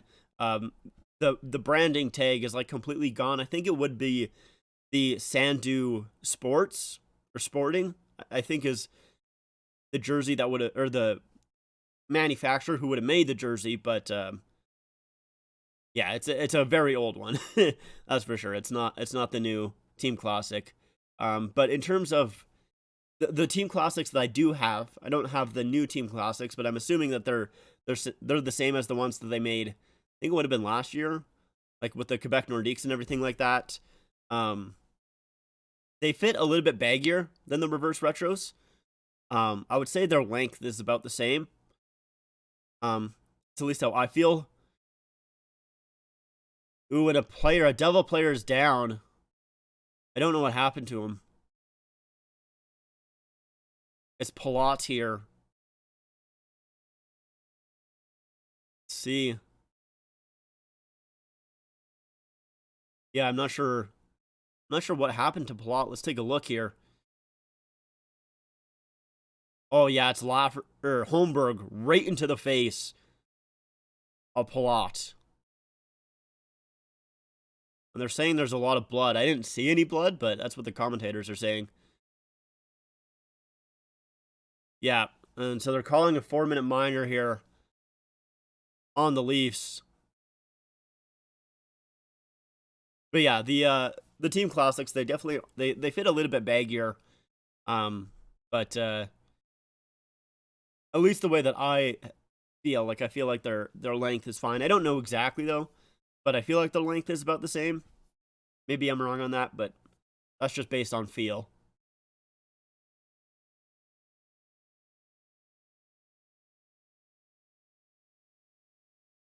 Yeah, let's take a look here again.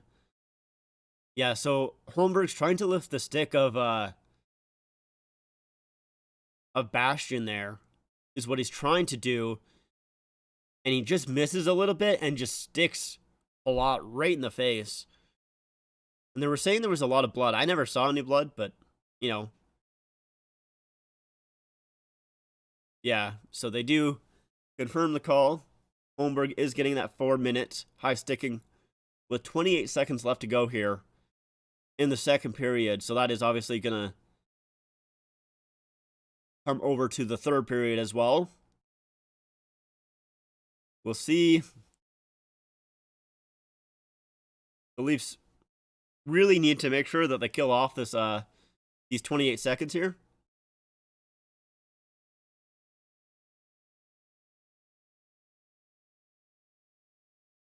Is it weird living in Alberta and being a Leafs fan? Oh yeah, there is a decent amount of blood there. Now that I see it from another angle. I mean, I guess maybe, but I don't really think so. I mean, there's Leaf fans like pretty much everywhere is the thing. And I've almost always lived in Alberta, pretty much. I mean, for a good majority of my life, I've lived in Alberta, so it doesn't really feel weird. Oh, out front, and they just couldn't quite connect. 20 seconds left to go here.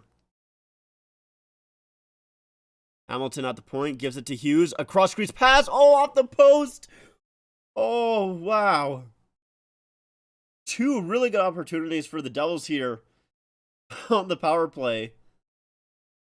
Neither gets past Samsonov, or at least goes in the net. And Bratt was the one that nailed it off the post. Let's take a look. I think Samsonov was smiling a little bit there.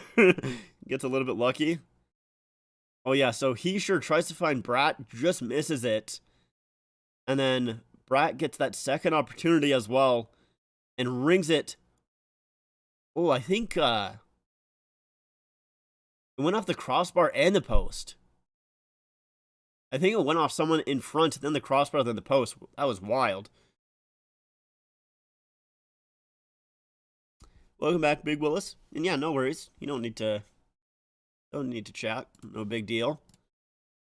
No biggie at all. We are gonna start up my next game in Hits 2003 here.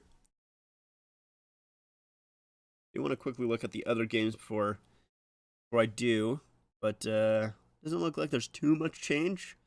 The Flyers did score another goal, so now it's 4-2 in favor of the Lightning, and the Sabres got one, so they're leading the Islanders 1-0. But outside of that, it looks like the score's pretty much the same. Would you happen to have any Devils jerseys? The only one that I have is their Heritage jersey that they brought back for this season. That basically white jersey with like the white and green jersey. That's the one that I got. I have a Corey Schneider jersey of that because it was fairly cheap at the time.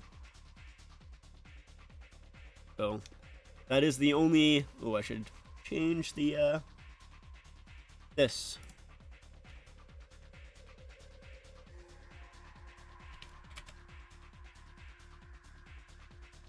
Yeah, those are the only ones that I have. I'll be honest, I'm not really a huge fan of Devils jerseys.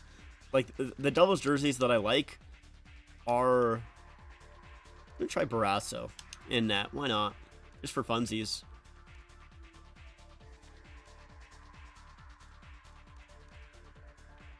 Blue versus red. Yeah, I've never been really a massive fan of the Devils jerseys when they don't have green in them. I don't know why. Like, I really like the green with the Devils jerseys. I'd have less disdain for the Devils had they not beat up my precious Red Wings in 95. Yeah, that's fair. That is fair. Yeah, I don't really have too much negativity towards the Devils. I just don't really love their jerseys, to be honest. Yeah, I hear Koivu. Sent to Koivu. Now Audette. The puck by Mogilny. Audette controlling the puck. Koivu. Cut off by Caberlet. Fired. Denied. Dang. Just really hoping for a goal there. I say they do have good-looking kits. Yeah, I don't know why. I'm just not really a. I know a lot of people like the Devil stuff, but for me, not too much.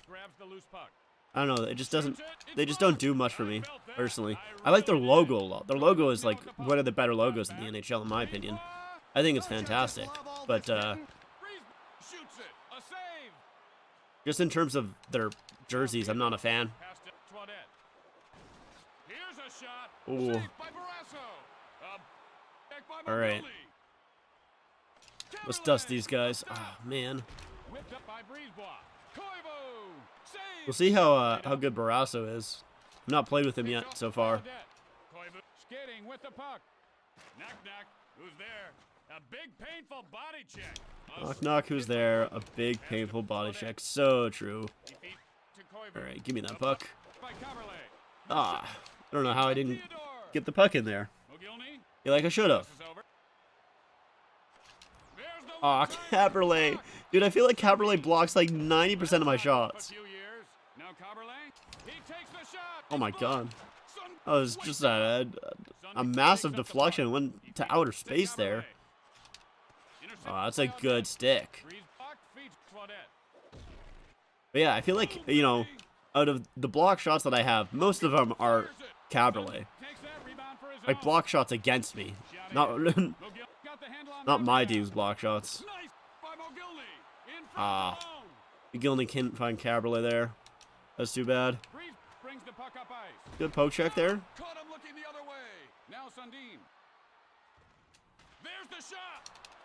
Ah. Oh, that's maybe not a great idea. Okay. Okay, we came back. We recovered. Dude, I feel like I can't get a shot on goal here.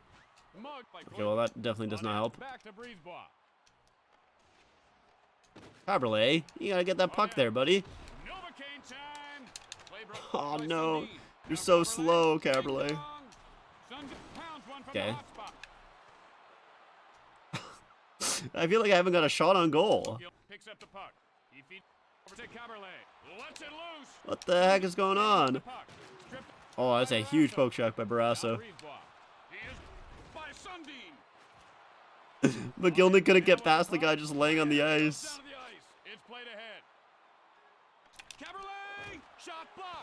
There we go. There's a shot on goal. Okay, how many shots on goal do I have? 7. They show block shots? No, they don't. Not shocking. The crowd's back in their seats. But like, man, just like. Let's start this second period. Koivu gets the draw. Not get that draw. Mogilny. Uh-oh. By Audette. Audette. Pass back to Koivu. Gets a Oh. in front.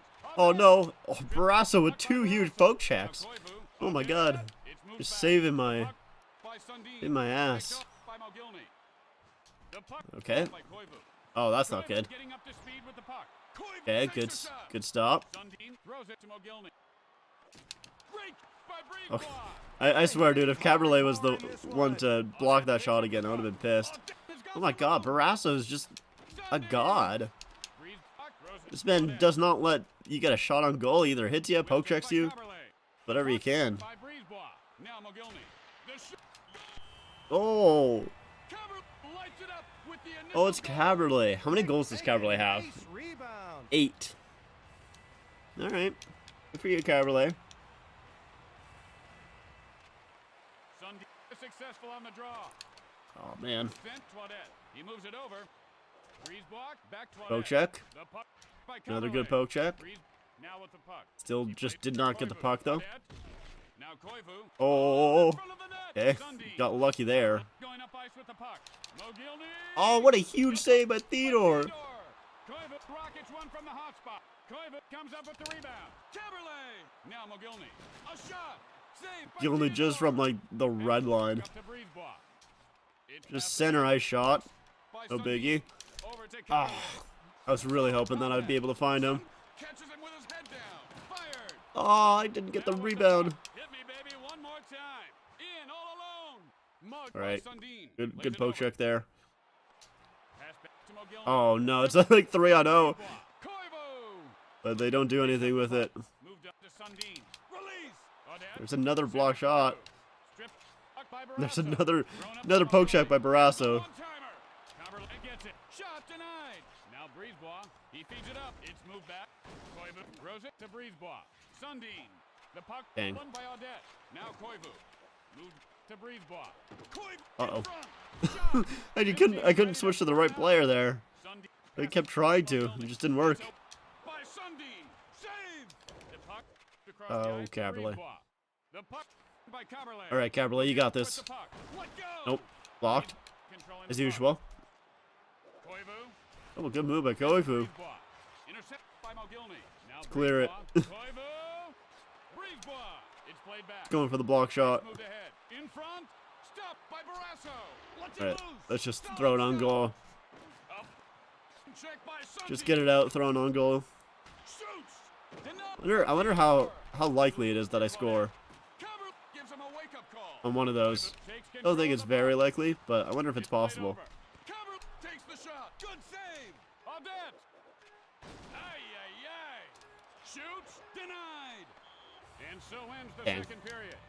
The main hold a All right, 19 shots. You know, got a little bit more shots that period. It's the last chance. Let's to bring get it home, points though. in as we start the third period. Let's bring her home. Sundin wins the draw. Could this blaze spark a wildfire? The attack by Theodore. On Mogilny. Koivu with no one around. Moved up to Mogilny. Takes a shot. Now Sundin blocks the shot. The puck And by Caberlet. Smack on all the right, ice. Long let's go feeds to Mogilny. Caberlet. One-timer. A save. Oh, how did that not go in? Oh man, Odette back to Koivu. In all alone. Stopped by Barrasso. Barrasso just, I think this is like the 4th or 5th time he's poke checked this game. Takes a shot. He Across just loves poke by checking. Theodore. A stop. Ah, If anyone Sundin. gets the number of that train, Oh, I missed my check. he gets it all. Okay, thank God. Barrasso throws it Oh my to God, Caberlet. imagine if they scored, I would be so upset. Mogilny. Now Caberlet. If they scored on that, I would have cried. Caberlet. Sundin takes it. Back to Odette. He plays it over. The puck by Why did I Mogilny. shoot that? What a shot. Caberlet was like wide open. Possession. A bit by Caberlet. Theodore feeds it up to Odette. Brisebois. Odette. There's another poke check by Barrasso. This guy loves it. Play broken Holy by smokes. Odette. He feeds to Brisebois. I'm all for it, honestly. Koivu back to Odette. You know, I give up a lot Controlling the of, puck. He moves to Mogilny. you know, breakaways, but I usually don't give up too many, like, 2-on-1s. Physical tonight. Cut off by Brisebois. So, or 2-on-0s. And this team's been set ablaze. There's another breakaway, but, you know, Thrown poke by checked it. Sundin. But yeah, I give up a lot of breakaways. It's just the, you know, the 2-on-0s I don't give too many up. So, as long as he poke checks it and gets it away from one guy, By Caberlet. he'll be all good. By Brisebois. Another breakaway, by the way. Mugged Okay. by Caberlet. He decided to make a move instead of skating. Koivu. Now Koivu. That's a huge block. Back to That was a Brisebois. huge play by McGilney there. Hey, can you stop? By Caberlet. Sent to Caberlet. Crash, bang, boom. Sundin lets loose And from Dean the hot couldn't spot. get He that went down away. like a sack of hammer. Caberlet. By Theodore. Save. Breeze No. takes control of the puck. All right, let's go, Caberlet. Caberlet has got All right, the puck. this is all Caberlet right here. Good hit. All right, just kidding. Koivu throws it to Breeze. I was, expecting him to It's passed skate back. around, come in Played over to front. Breezeball. Now Koivu Oh, carefully grabs it. Audette huge save by against Barrasso. Koivu. Audette tripped by All right. Sundin. Launches a one-timer. I couldn't get the rebound away. The puck by Barrasso. He shoots. Oh, holy crap! That was sorry, that was probably really loud. I didn't mean for it to be that loud. I was just shocked. Makes the shot. I did not mean to come that far out of my net. Audette gets in the There's hole. another Audette poke moves the check puck up ice. by Takes Barrasso. control of the puck. This Down the guy other side, just someone's ready to go on fire. Breeze loves controlling the poke puck. checking. Breeze takes him right out of the play. Fire Oh my god, that guy's dead. by Theodore. I want to get one last shot. No, I couldn't get one last shot. Sad. Shots were 30-13. Yeah, I kind of dominated them a little bit. This one wasn't too close. Not too close on this one here. Alright, let's take a look. Guy Lafleur retired to hockey with what team? Oh, returned to hockey with what team? 1988? I don't know. Rangers? Okay.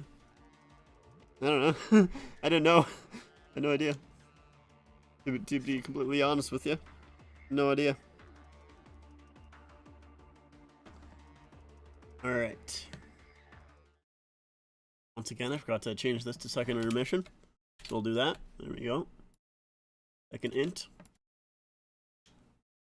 And, there's a little bit left in the intermission here, but not enough time to do another trade. Sorry, there was a trade that popped up. This is the trade that popped up, so I said trade because it did this. Wait, there's a next trade? Oh, okay. Anyways, I'm playing the Lightning next. Interesting. So we'll do that next time that I stream. Not sure when my next stream will be. Maybe against the Sabres or Avs. Something like that. We'll kind of have to see.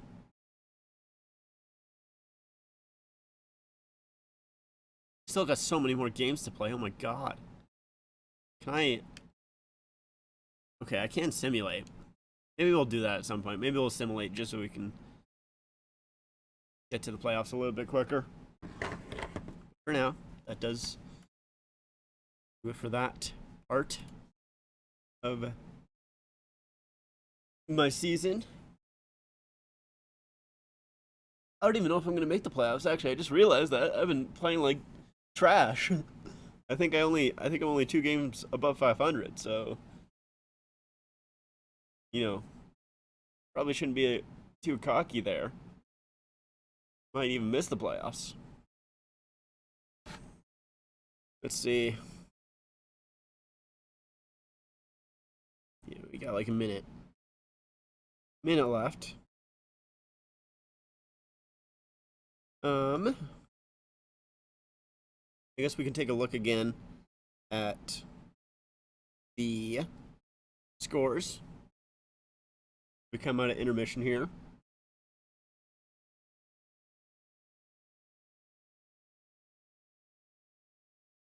So, the Hurricanes and Canadiens are still 3-2. That's in the second intermission. Also in the second intermission are the Blue Jackets and Penguins. That's still 4-1 in favor of the Jackets. The Flyers are down 4-2 against the Lightning in second intermission. Golden Knights still also down 2-1 against the Panthers in second intermission. The Sabres and Islanders are tied. That's in the second period. First intermission, Flames and Wild tied at 0. So yeah, the most interesting one I would say for tonight is probably that Sabres Islanders. That does affect the playoff picture pretty heavily. Especially, you know, if it is a 3-point night, if it goes to overtime, that kind of screws over a lot of teams there. I would almost say including both teams. Like, I don't think any team wants that to go to overtime. I don't think the Islanders do. I don't think the Sabres do. I mean, I guess you would rather a point than none, but still, you know, when the Sabres are so close to the Islanders, I feel like, you know, I'd rather them not get a point. Or, you know, if I was the Sabres, I would rather the Islanders not get a point so I could get closer, right? So, yeah, we'll kind of see how that game plays out, but I'm not sure. Like, who do I want to make the playoffs in the East? So between the Islanders, Penguins, Sabres, Senators, and Panthers, I mean, I think I would like Pittsburgh and either Buffalo or Ottawa. Maybe Buffalo. That being said, though, I would like for Buffalo to be eliminated in the first round. Not even just for, like, you know, not even for, like, the storyline of the Sabres not making the playoffs for, like, 10 years and still winning a round before the Leafs. Not even for that reason. It's literally just because of the fact that if the Leafs do end up winning the first round this year, I don't want to play the Sabres. The Sabres literally scare me more than Tampa do, unironically. They even scare me, I think, more than Boston does. I would much rather face either of those teams than the Sabres. I think, you know, I think the Leafs would have a chance against Boston, a chance against Tampa. Against the Sabres, I think they'd just lose. I think it's a straight loss against Buffalo. But you have the game. It's back on here. So the Leafs, of course, are still on that penalty kill. It was a 4-minute penalty kill, so there's 3 minutes, 15 seconds left to go in that. Marner, he'll pick it off and get it down the ice there.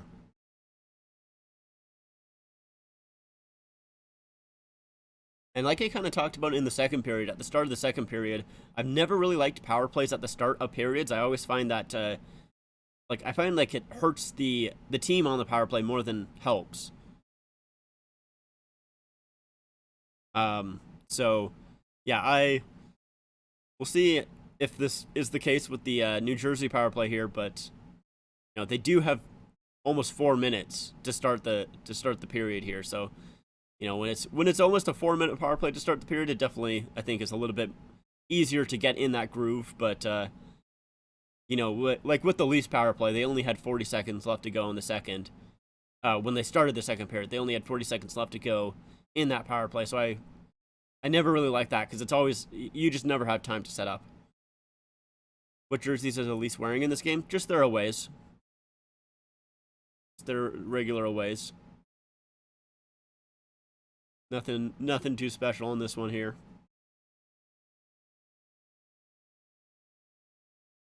Kampf holds it. Oh, he tries to find Giordano. It's picked off by Tatar.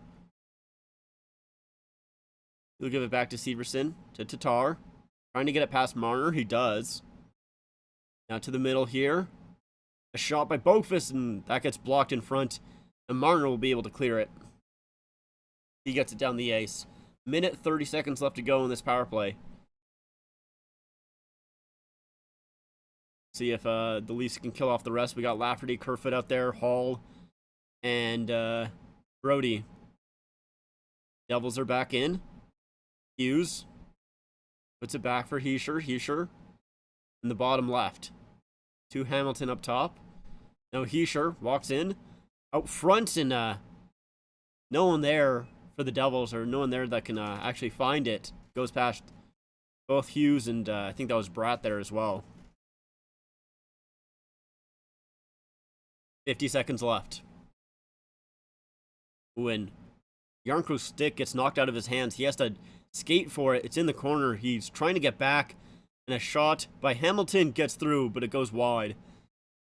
So Järnkrok gets a little bit lucky there. He had his stick knocked out of his hands and was not punished for it. I kind of like the fact that he went and got it right away, just because he didn't waste too much time, and he didn't let the Devils set up. But I don't know, the Devils could have maybe tried to get something going there. Maybe had a little bit of an opportunity there. They got a little lucky. Giordano will clear that. 10 seconds left to go on the power play, so that kind of does it. So the Leafs do kill off that 4-minute power play.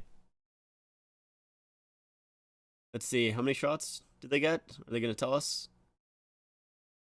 I'm not quite too sure. Not sure how many shots on goal they got during that power play there, but I mean, like I kind of said, I don't like power plays to start a period. I find they're always kind of weird. They never work very well for the team with the power play.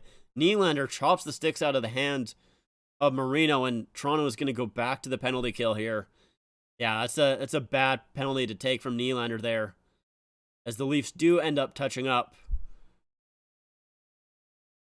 I'm not sure what Nylander was doing here. He's trying to...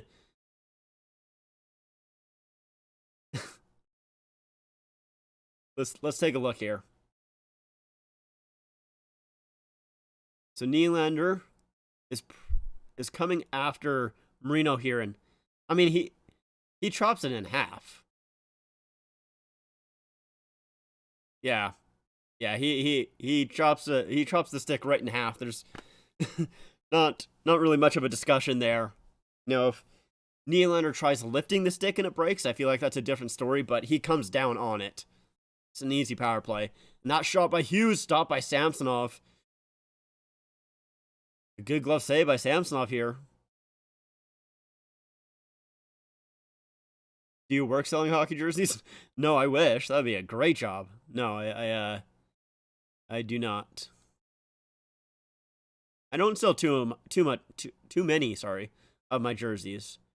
I think out of the 5 years that I've collected, I may have only sold 10, I think. You'd be good selling hockey jerseys? Yeah, I mean, I would love to, but yeah, no, I do not. I mean, I don't I don't like selling jerseys because I obviously like to have them, but yeah, I mean, it's kind of something that I have sort of thought about, but I don't think I think it's a little bit difficult to have as a full-time career. I would at least need to start it. Oh, Marner steals the puck, is now on a breakaway. Mitch Marner comes in, makes a move and scores! What a goal, Mitch Marner waving to the fans. Oh, beautiful. A great shorthanded goal by Mitch Marner as he steals it away from, I think that was Timo Meier. Let's take a look here. So Hamilton knocks it down, tries to pass it in front there, and Keisher couldn't control it. Meyer, gets that stolen away, and just beautiful move by Mitch Marner, tucks it home on the far side. Oh, that's a beautiful goal by Marner there. So after giving up 2 shorthanded goals last game, they get one back.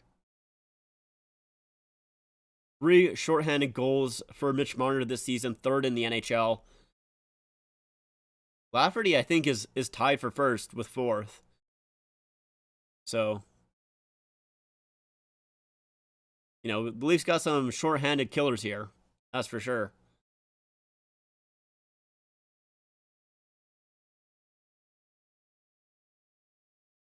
But yeah, going back to selling, yeah, I haven't sold too many hockey jerseys in my time collecting. Now there's another Leafs breakaway here. Well, it's a Chari with Kerfoot. Chari shoots and that gets blocked there. It wasn't a breakaway, sorry. It was a 2-on-1. Another shorthanded look there.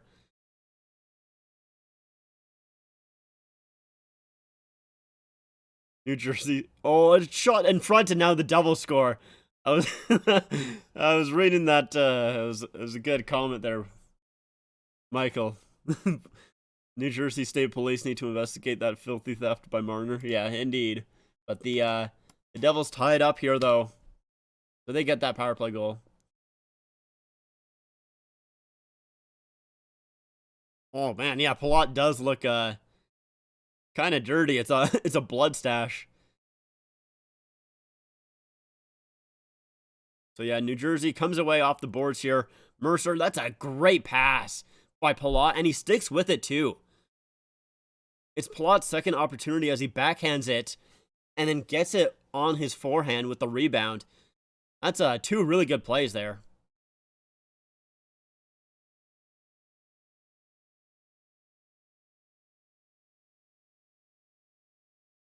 So, yeah, a shorthanded goal and a power play goal. The game that lead did not last very long for the Leafs, but we're tied again.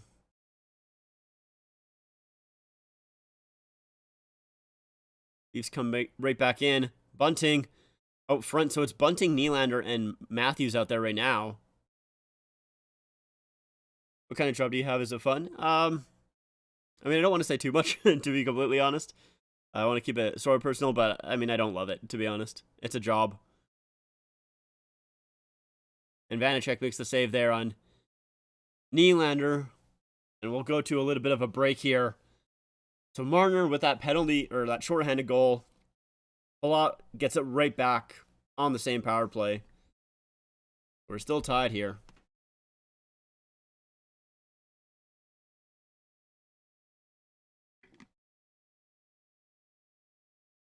As you know, Devils got a lot of. We'll see how the rest of this period goes, because the Devils have basically been on the power play for the entire time.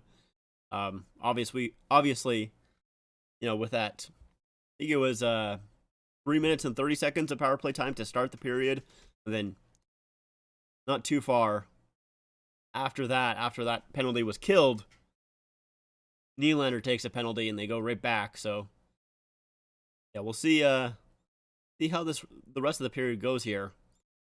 You know, I thought the Devils dominated the Leafs in the first period. Wasn't close. The Leafs kind of dominated the Devils in the second period. Got a little bit closer towards the end of the period, but still, for the most part, the Leafs dominated. So we'll see how the rest of this period goes here.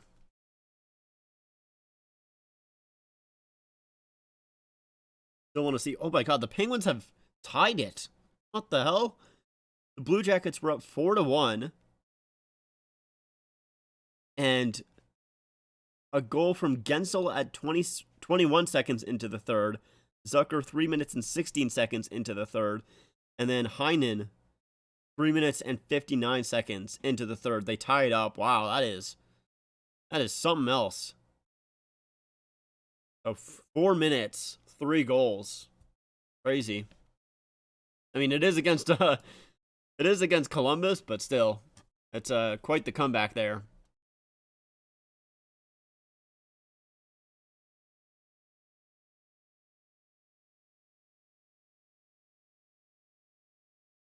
So Matthews out there with Kerfoot and Marner again.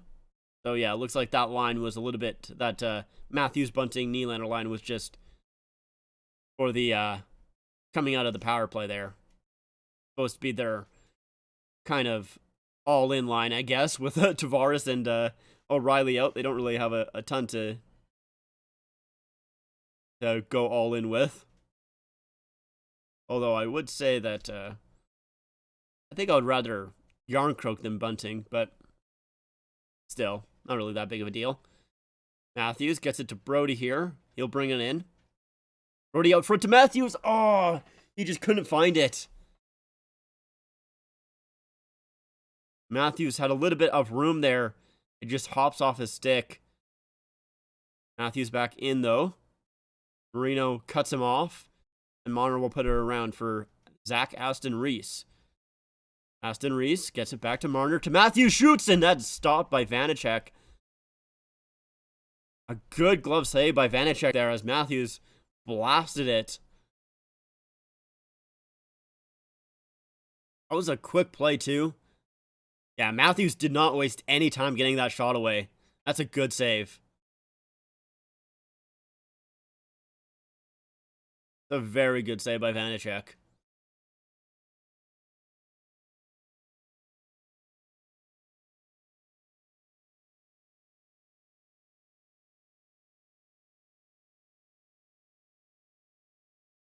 Leafs lose that draw there.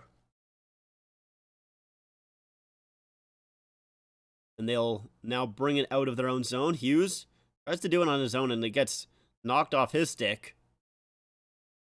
So Kampf will gather it up here. Gonna do a little bit of a spin. Nice move on Hughes there by Kampf. Maybe feeling himself a little bit as Vanacek comes out to play it. Zach Aston Reese cuts it off, though. Leafs battling for it in behind the net. Achari there. Aston Reese there. Achari comes out with it. Gets it to Kampf. Kampf to Riley. Oh, he couldn't get the shot away. As Severson lays down and gets right into the puck.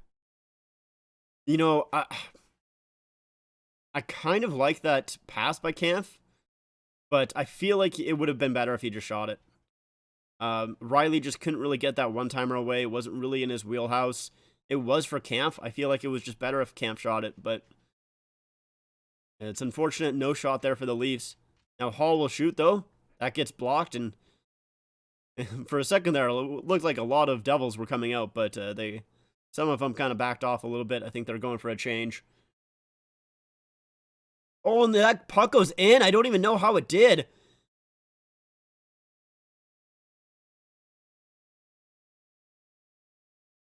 I don't even know how that puck went in. It almost looked like just a very soft shot from the side boards there.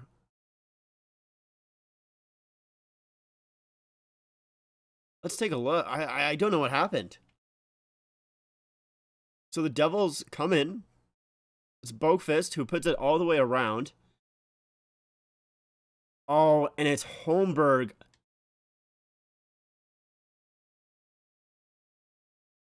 I think it's Holmberg that... Oh, no, it's Haula. Wow. I thought it went off Holmberg, but it's Haula. Reaches out with his stick, just the one hand, and just taps it. And it just goes back past Samsonov. I don't even know how it found its way through. Wow, that is that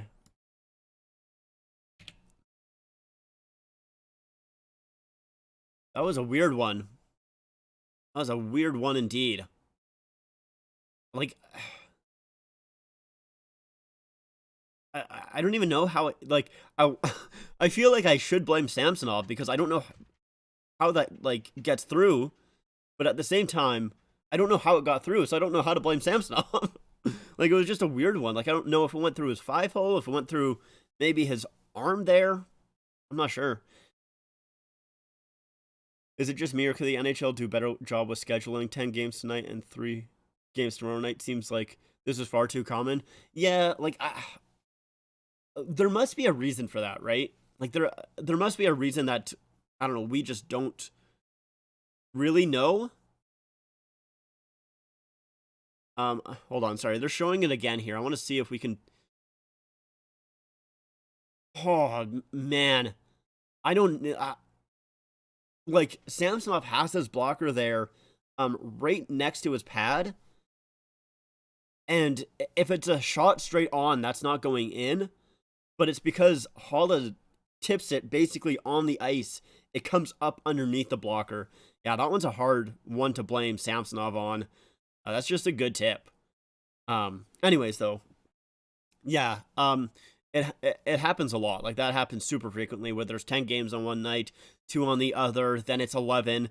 I mean, obviously, they do have to work around the actual building schedule as well. You know, with different concerts coming in, other sports using those buildings. So, like, that is a factor, of course. But yeah, it does. I agree with you. It does feel very strange that how frequently that kind of stuff happens. You know, I'm sure it's not easy scheduling the NHL games, the NHL season. I'm sure it's not fun to do. But yeah, I don't know. Like, it does does seem really weird, for sure. And it happens very frequently as well. Tatar with a little bit of room here, but Matthews comes back and pokes it off his stick. Stick lifts him as well. Bratt will turn it over here. And then he gives it away right to Hall. So a couple turnovers there. Hall tries to get out front to Kerfoot. Oh, and he doesn't score. Kerfoot, buddy, you need to put that home. Oh, man, Kerfoot. If that's any other player, that goes in the net. I swear to God, if that's any other player, that is in. Oh, no way. That's a really good pass from Hall, and just pulls it to his forehand and rings it off the post. Oh, man. That's why is Kerfoot on the top line? Like, why? What's the thought process for that? What's the thought process of having Kerfoot on the top line there? I don't know. I can't see a reason for it. And I will say that's like my only, overall, I think Kyle Dubas did a really good job at the trade deadline. Bringing in O'Reilly, all these defensemen, two pretty hardworking bottom six players in Lafferty and Achari. But not picking up a left winger, I think could really hurt the Leafs. It's something that they've needed for pretty much this entire season. They've needed a left winger. Like, they've been weak there the entire season. And they didn't do anything to help it. And I don't know why. Like, I don't know if they trust in the guys on the left wing for some reason. Like, I don't mind Bunting. I don't think he should be on the top line, but, he has his games. But I think when he is playing well, if he's on the top line, then I don't really mind it too much. Yarncroke, I think, is a pretty good second line left winger there.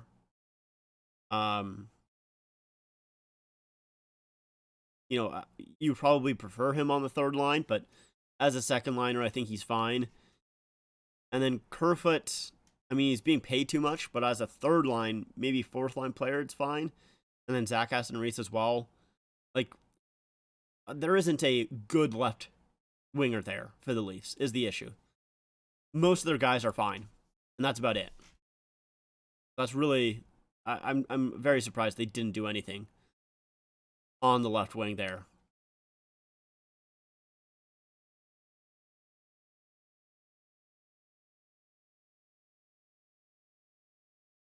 Haula over to Palat there, and that just rolls over his stick because he had a little bit of an opportunity.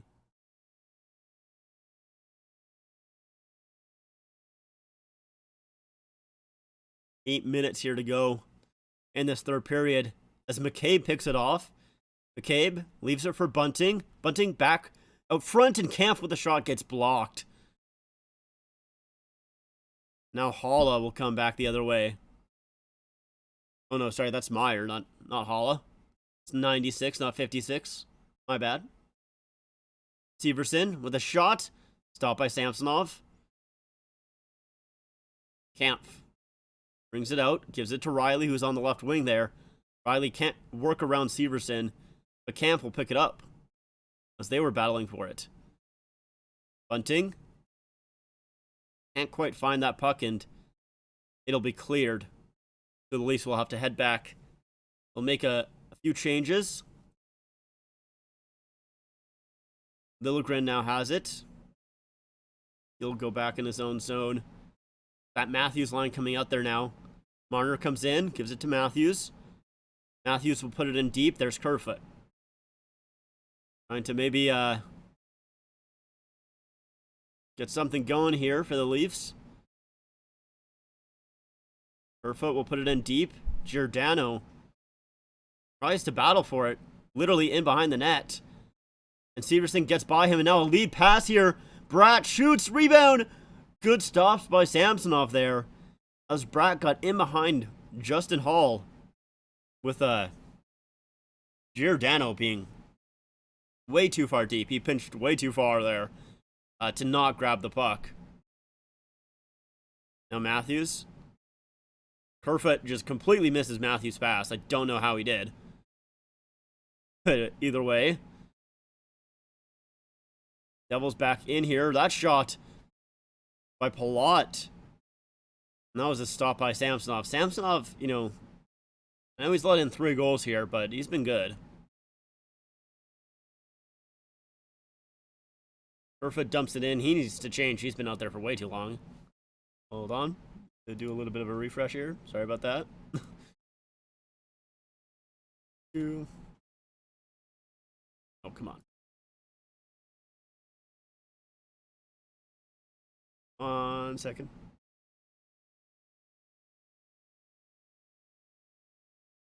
Was there a whistle? I think there was a whistle. Yeah, there was a whistle. Okay. Alright, there's a whistle. We're in, I don't know, some sort of break.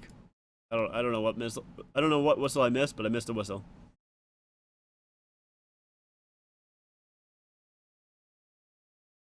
All right. Either way. Let's see here.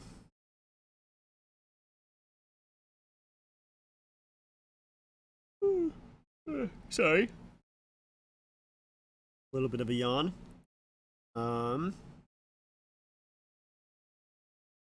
Calgary and Wild are still tied at 0. That's in the second intermission. That's also a semi-important game. I mean, of course, you know, the Flames, I really want them to make the playoffs. Like I was talking about in my Discord, I really want the Flames to make the playoffs, but I just don't see it happening. I just can't see how, I just can't see how the Flames make it. Like, let's take a look. The Flames are currently... Wow, they're tied with Nashville. That's tough. Nashville sold, and they're tied with them. But Calgary is currently 5 points back of Colorado. And Colorado has 3 games in hand. They're 6 points back of Winnipeg. No games in hand there. But they basically need to... Like, they need to go on an unreal winning streak. And the either Jets or Avalanche need to just fall off. That's their only way of coming back, really. Or I guess the Oilers as well. I mean, the Oilers... The thing is, the Oilers are 9 points up on them. With the Flames have a game in hand on them. So, I mean, that's just, like, super unlikely. But yeah, they need basically someone to fall off here. They don't really control their own destiny, really, to be honest. They basically just have to hope that that someone falls off, and I just don't see that happening, unfortunately. I just don't really see the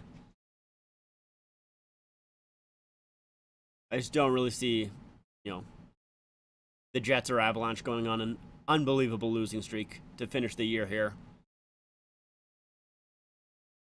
So, yeah. We'll have to see, though. I mean, not only do those teams need to go on a losing streak, but the Flames, need to go on a winning streak as well. Oh, Kampf with a little bit of a break here. Kampf to Bunting, scores! What a play by Kampf! A great pass to Bunting. And whoever passed that to Kampf was also fantastic. Wow. The Leafs tie the game. Under 5 minutes to go here. It's Justin Hall. Justin Hall, just a great job being patient. And yeah, Justin Hall's patient, finds Kampf with a little bit of a break, and Kampf does a great job protecting the puck and does a backhand blind pass to Bunting. And Bunting with a wide open net, he is pumped. He is pumped for scoring that one. Oh, and now a high sticking penalty coming to the Devils here. as Kerfoot gets a stick in the face. Welcome back, Rick. So the Leafs in their own zone here. They have to be a little bit careful. Samsonov is outside of his net. You know, they have to be a little careful to not put it in their own net here. As Marner brings it out. Marner throws it up to Matthews. Matthews gets it to Kerfoot. Now Bunting has it. He falls. But keeps control of the puck. Marner to Matthews. Nylander, as they kind of get suffocated there. It gets deflected, but the Devils don't touch it. Marner back in. Quick set of passes here. Comes back to Nylander, and Nylander will get squeezed out of the puck here. The Devils will touch it. By the way, what material is your Leafs jersey? Because the CC one that I have is AirKnit. That's okay. No, you're fine. I'll be honest, I have no idea. I really could not tell you what material it is. That's one part of my jersey knowledge that I kind of lack. I don't know the different materials. I'm just not really too familiar with them, so I don't know. I can maybe look up here.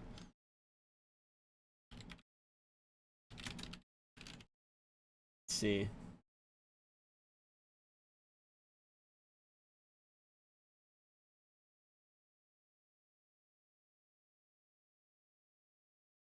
Okay, so the Leafs are on the power play here. Devils end up clearing it. Let's see if I can maybe quickly find.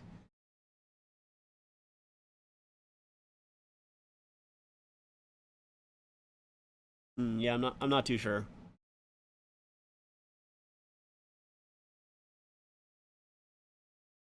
Nylander with a shot there towards the net that gets deflected high. Riley down for Marner, sorry.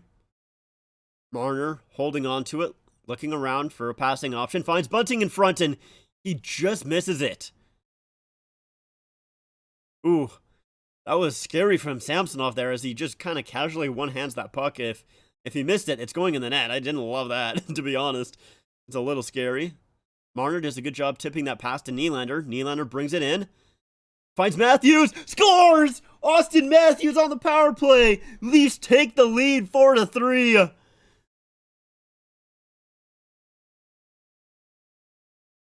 Let's go. Hold on, Rick. I'll read your messages in a second here.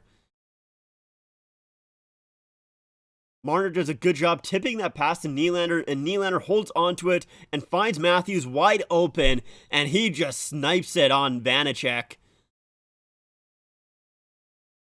And that's a good job by Bunting, too. He leaves the puck.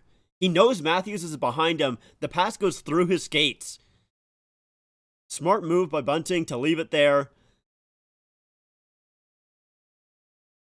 And the Leafs get a power play goal to take the lead.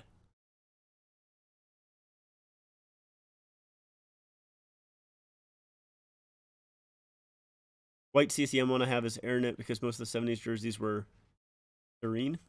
Interesting. Yeah, I think the one that I have is Sando Sporting, but like I said, I don't know 100%, and I don't know the material that they used, so I got no idea. What a punch in the wiener to the Devils. Yeah, it's, you know, they take the lead, and the Leafs come back here, get a quick goal, and then a power play as well. Now, the Leafs need to be careful. They still have 2 minutes left to kill. There's still 2 minutes left in the game. I'm sure the Devils are going to pull their goalie here. The Leafs kind of have possession here, so it looks like they're not pulling him yet. Giordano turns the puck over. Hischier gets it to Hughes. Vanacek is out now. So it's a 6-on-5, and that pass goes off Aston Reese. It looked like he was maybe going to have a little bit of a chance to grab it, but he decides to change. The smart play there. Electing to change there instead of tiring yourself out, trying to go for that puck and, you know, possibly making it so you have to stay on the ice even longer. Leafs do a good job clogging up the middle here so the Devils can't get past the blue line. The Devils dump it in, and the Leafs get it right back out. Kerfoot knocks the puck down, gets it to Marner. Marner holds, shoots, and that's a good save by Hughes there. A nice save by Hughes. 1:13 left to go. Brody has it. He tries to wrap it around, but it hits a player. Blott will grab it. Now Hamilton at the point, over to Hughes, shoots, and that gets blocked in front by McCabe. A good block there. And he'll clear it as well. And the puck doesn't go far enough for icing, so the Leafs will be able to change here. That's a good play by McCabe to block it and clear it and not take an icing call as well. Brody, he tries to give it up to Achari, but it was intercepted. Puck comes back to Hamilton. 30 seconds left here to go. Hughes behind the net. Can't get it out in front. Kampf will take over. Kampf finds Jarnkrok and he'll put it out. Hughes right back here. Hughes to Hamilton. 17 seconds left to go. McCabe chips it off the boards here, trying to find Achari. Achari battling for it. It goes back around for Hamilton. In deep for Hughes. Out front. Oh, a good play there by McCabe in front. Blocking the pass. No, another pass out front, and that ends it. The Leafs hold on. Holy crap. So a comeback victory here for the Leafs. And McCabe, I said at the start of the stream here, or, near the start that, I don't think McCabe has done anything super great, but that right there, those, like that minute and a half that he was on, that really helped him out. McCabe with 2 or 3 really good plays there. As, he blocked a pass in front, he blocked a shot, he cleared it out, didn't take an icing, just all a really good job. And, of course, Bunting to tie the game, which I'm sure he's super happy about, because, he's been demoted to the third line here. He's usually on the first, so he was probably pumped about getting that tying goal, and then the Leafs get a power play as well, and Matthews is the one to end it. Marner with a goal and assist, he's the number 1 star. Paula with 2 goals and assist, number 2, and Nylander 2 assists, number 3 star.